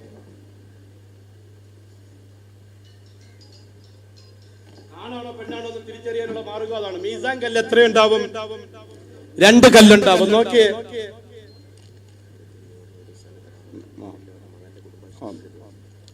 നോക്കിയേ. ഇനി റസൂലുള്ളാഹിയുടെ കൊച്ചാപ്പന്മാരെ ഖബറാണ്. അബ്ബാസ് റളിയല്ലാഹുവിന്റെ ഖബറാണ്. കാണുന്ന ഖബർ അബ്ബാസ് റളിയല്ലാഹുവിന്റെ ഖബറാണ്. അതുപോലെ റസൂലുള്ളാഹിയുടെ കുടുംബത്തിൽപ്പെട്ടവരുടെ ഖബറാണ്. ഇനി നോക്ക്, റസൂലുള്ളാഹിയുടെ പെൺമക്കളുടെ ഖബർ നോക്ക്. ഈ കാണുന്ന ഖബർ റസൂലുള്ളാഹിയുടെ പെൺമക്കളുടെ ഖബറാണ്. സൈനബ, റുഖിയ, ഉമ്മു കുൽസൂം എന്ന 3 പെൺമക്കളുടെ ഖബറാണ്. ഇത് നോക്കിയേ, റസൂലുള്ളാഹിയുടെ 9 ഭാര്യമാരെ ഖബർ. 2 ഭാര്യമാർ എവിടെയുണ്ട്? മക്കയിലുണ്ട്. ആരൊക്കെയാണ്? ഖദീജ ബീവി, മൈമൂം ബീവി. ഇവിടുത്തെ മൈമൂം മാമി ഓർമ്മിച്ചിരുന്ന മതി. മൈമൂം ബീവിയെ റസൂല് 6 മാസം അവരുമായിട്ട് 6 മാസേ ജീവിച്ചിട്ടുള്ളൂ. തങ്ങളെ വല്ലാതെ പ്രേമിച്ച ഒരു സ്ത്രീയാണ്. തങ്ങളെ കെട്ടണമെന്ന് ഭയങ്കര ആഗ്രഹമായിരുന്നു. അവരെ വിവാഹം കഴിക്കണമെങ്കിൽ ആര് കെട്ടിയാൽ മതി? തങ്ങളെ വിവാഹം കഴിച്ചു. അങ്ങനെ മക്കം ഫതഹിന് വന്നപ്പം അവരെ സഹോദരന്മാരെല്ലാം കൂടെ പറഞ്ഞ് എത്രയോ കാലം കൊണ്ട് കല്യാണം വേണ്ടാന്നും പറഞ്ഞിരിക്കണം, തങ്ങൾ കെട്ടണമെന്ന് പറഞ്ഞു. അങ്ങനെ നബി സല്ലല്ലാഹു അലൈഹി വസല്ലം അവരെ വിവാഹം കഴിച്ച് നവാരി എന്ന് പറഞ്ഞ സ്ഥലത്ത് വന്ന് അവർ വീട് കൂടി. അവിടെ വെച്ച് അവർ പറഞ്ഞ മരിക്കുകയാണെങ്കിൽ ഇവിടെ തന്നെ അടക്കണമെന്ന് പറഞ്ഞു. നബി സല്ലല്ലാഹു അലൈഹി വസല്ലം നിങ്ങൾ 1 വർഷം കഴിഞ്ഞപ്പോൾ മക്കം ഫതഹ് ഹിജ്റ 8ാം കൊല്ലമാണ്. 2 കൊല്ലം കഴിഞ്ഞപ്പോൾ തങ്ങൾ വഫാത്തായി. പിന്നെ തങ്ങൾക്ക് ശേഷം അവർ 40 കൊല്ലം ജീവിച്ചു. 40 കൊല്ലം കഴിഞ്ഞ് ഹജ്ജിന് വന്നപ്പോൾ മക്കയിൽ വെച്ച് അവർക്ക് അസുഖം വന്ന് സഹാബാക്കൾ പറഞ്ഞ അവരുടെ വസിയത്തുണ്ട് നവാരിയിൽ അടക്കണമെന്ന്. അങ്ങനെ അവരെ കൊണ്ടുവന്ന് എവിടെ അടക്കി? നവാരിയിൽ അടക്കി. അങ്ങനെ 2 ഭാര്യമാരും മക്കയിൽ, ബാക്കി 9 ഭാര്യമാരും എവിടെ? മദീനയിൽ. ഇനി നബി സല്ലല്ലാഹു അലൈഹി വസല്ലം തങ്ങളുടെ അലിയാര് തങ്ങളുടെ ഒരു സഹോദരൻ അഖീൽ ബിൻ അബീ താലിബ്. ഇവിടെ നിന്ന് ഇങ്ങോട്ട് വന്ന ഇനി ഉസ്മാൻ ബിൻ അഫ്ഫാന്റെ ഖബർ നോക്ക്. 4ാം ഖലീഫ ഉസ്മാൻ ബിൻ അഫ്ഫാൻ അതിന്റെ ഖബർ. ഇതാണ് ഉസ്മാൻ ബിൻ അലിയാര് തങ്ങളുടെ ഖബർ. എവിടെയാണെന്ന് ഇതുവരെയും ആരും എന്ത് ചെയ്തിട്ടില്ല, വ്യക്തമായി പറഞ്ഞിട്ടില്ല. ഇത് മഹാനായ ഉസ്മാൻ ബിൻ അഫ്ഫാൻ അതിന്റെ ഖബർ. ഇനി റസൂലുള്ളാഹിയുടെ മകൻ ഇബ്രാഹിമിന്റെ ഖബർ നോക്ക്. ഇതാണ് ഇബ്രാഹിമിന്റെ ഖബർ. ഇബ്രാഹിം മരിച്ചപ്പോൾ റസൂൽ കരയാൻ തുടങ്ങി. റസൂലുള്ളാഹിയുടെ മടിയിലിരുന്ന് 6 മാസം ഉള്ളപ്പോഴാണ് ഇബ്രാഹിം മരിക്കുന്നത്. കരഞ്ഞ് കരഞ്ഞ് റസൂലുള്ളാഹിയുടെ കണ്ണുനീര് ഇബ്രാഹിം എന്ന കുട്ടിയുടെ മുഖത്ത് വീണ്. ജിബ്രീൽ വന്നിട്ട് പറഞ്ഞു, നബിയെ കരയല്ലേ നബിയെ. ആ സമയത്ത് നബി തങ്ങൾ പറഞ്ഞൊരു വാക്കുണ്ട്, ജിബ്രീലേ, അല്ലാഹ് എനിക്ക് 3 മക്കൾ ആൺമക്കളെ തന്നു. 3 പേരെയും അല്ലാഹു തിരിച്ചു വിളിച്ചു. അറബികൾ എന്നെ കളിയാക്കുന്നത് അബുത്തർ, ആൺമക്കൾ വാഴാത്തവനെ എന്നാണ്. എനിക്ക് ആൺമക്കളും വാഴുന്നില്ല, പെൺമക്കളും വാഴുന്നില്ല. എന്റെ മക്കളൊക്കെ മരിച്ചു പോകുന്നു. എനിക്കെങ്ങനെ സഹിക്കാൻ പറ്റും ജിബ്രീൽ? റസൂല് പറഞ്ഞു, എന്റെ വിഷമ ഈ ഉഹദ് മലയ്ക്കുണ്ടെങ്കിൽ ഈ ഉഹദ് മല പൊടിഞ്ഞു പോയനെ ജിബ്രീൽ. അത്ര നബി തങ്ങൾ കരഞ്ഞു. ആ കുട്ടിയുടെ ഖബറാണ്. ഇവിടെയാണ് സയ്യിദ് ബിൻ അബീ വക്കാസ് റളിയല്ലാഹു അൻഹു ഉൾപ്പെടെയുള്ളവരുടെ സയ്യിദ് ബിൻ അബീ വക്കാസ് റളിയല്ലാഹു അൻഹു ഉൾപ്പെടെയുള്ളവരുടെ ഖബർ. പ്രിയപ്പെട്ടവരെ, സയ്യിദ് ബിൻ അബീ വക്കാസ് റളിയല്ലാഹു അൻഹു ഉൾപ്പെടെയുള്ളവരുടെ ഖബർ എവിടെയാണ്? അല്ലാഹു അവിടേക്ക് എത്താൻ നമുക്ക് തൗഫീഖ് തരട്ടെ. ഇനി നമുക്ക് പറയണമെങ്കിൽ ഉഹദ് പറയാനുണ്ട്. ഉഹദും കൂടെ ഒന്ന് പറഞ്ഞു നിർത്തി ദുആ ചെയ്യാം. എന്താ? ഉഹദും കൂടെ ഒന്ന് കാണിക്കാം ഇൻഷാ അല്ലാഹ്. ഒന്ന് കാണിക്കും ഉഹദും കൂടെ ഇൻഷാ അല്ലാഹ്. എന്നിട്ട് നമുക്ക് ദുആ ചെയ്യാം. നിങ്ങൾ പറഞ്ഞു പോയ ചൂട് ഭയങ്കരമായി ശക്തമാവുന്നു. അപ്പൊ നമുക്ക് ഇനി കൂടുതൽ നേരം പറയാൻ പറ്റുന്നില്ല. നമുക്ക് ദുആ ചെയ്യണം. ശരിക്കും അള്ളാന്റെ റസൂലിന് ഏറ്റവും ഇഷ്ടപ്പെട്ട മദീന റൗള ശരീഫ് കഴിഞ്ഞാൽ ഏറ്റവും പ്രധാനപ്പെട്ട സിയാറത്ത് കേന്ദ്രമാണ് ഉഹദ്. എല്ലാ ശനിയാഴ്ചയും റസൂൽ അവിടെ സിയാറത്തിന് പോകുമായിരുന്നു. വഫാത്തിന്റെ സമയത്ത് ഒരാഴ്ച 2 പ്രാവശ്യം പോയി.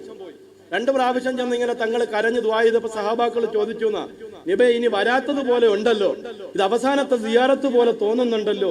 പിന്നെ നബി തങ്ങൾ പോയിട്ടില്ല, വഫാത്തായിരുന്നു. ഇവിടെയാണ് റസൂലുള്ളാഹിയുടെ കൊച്ചാപ്പ ഹംസത്തുൽ ഖറാർ റളിയല്ലാഹു അൻഹു അന്ത്യവിശ്രമം കൊള്ളുന്ന ഉഹദ് മലയാണ്. 5 കിലോമീറ്റർ നീളത്തിൽ കിടക്കുന്ന ഉഹദ് മല സ്വർഗത്തിൽ നിന്നുള്ള കാറ്റാണ്. ഇൻഷാ അല്ലാഹ് ഇതാണ് ബഹുമാനപ്പെട്ട ഹംസത്തുൽ ഖറാർ റളിയല്ലാഹു അൻഹുവിന്റെ ഖബർ. അല്ലാഹ് അവിടെ എത്താനും കാണാനും ഒക്കെ നമുക്ക് തൗഫീഖ് ചെയ്യുമാറാകട്ടെ.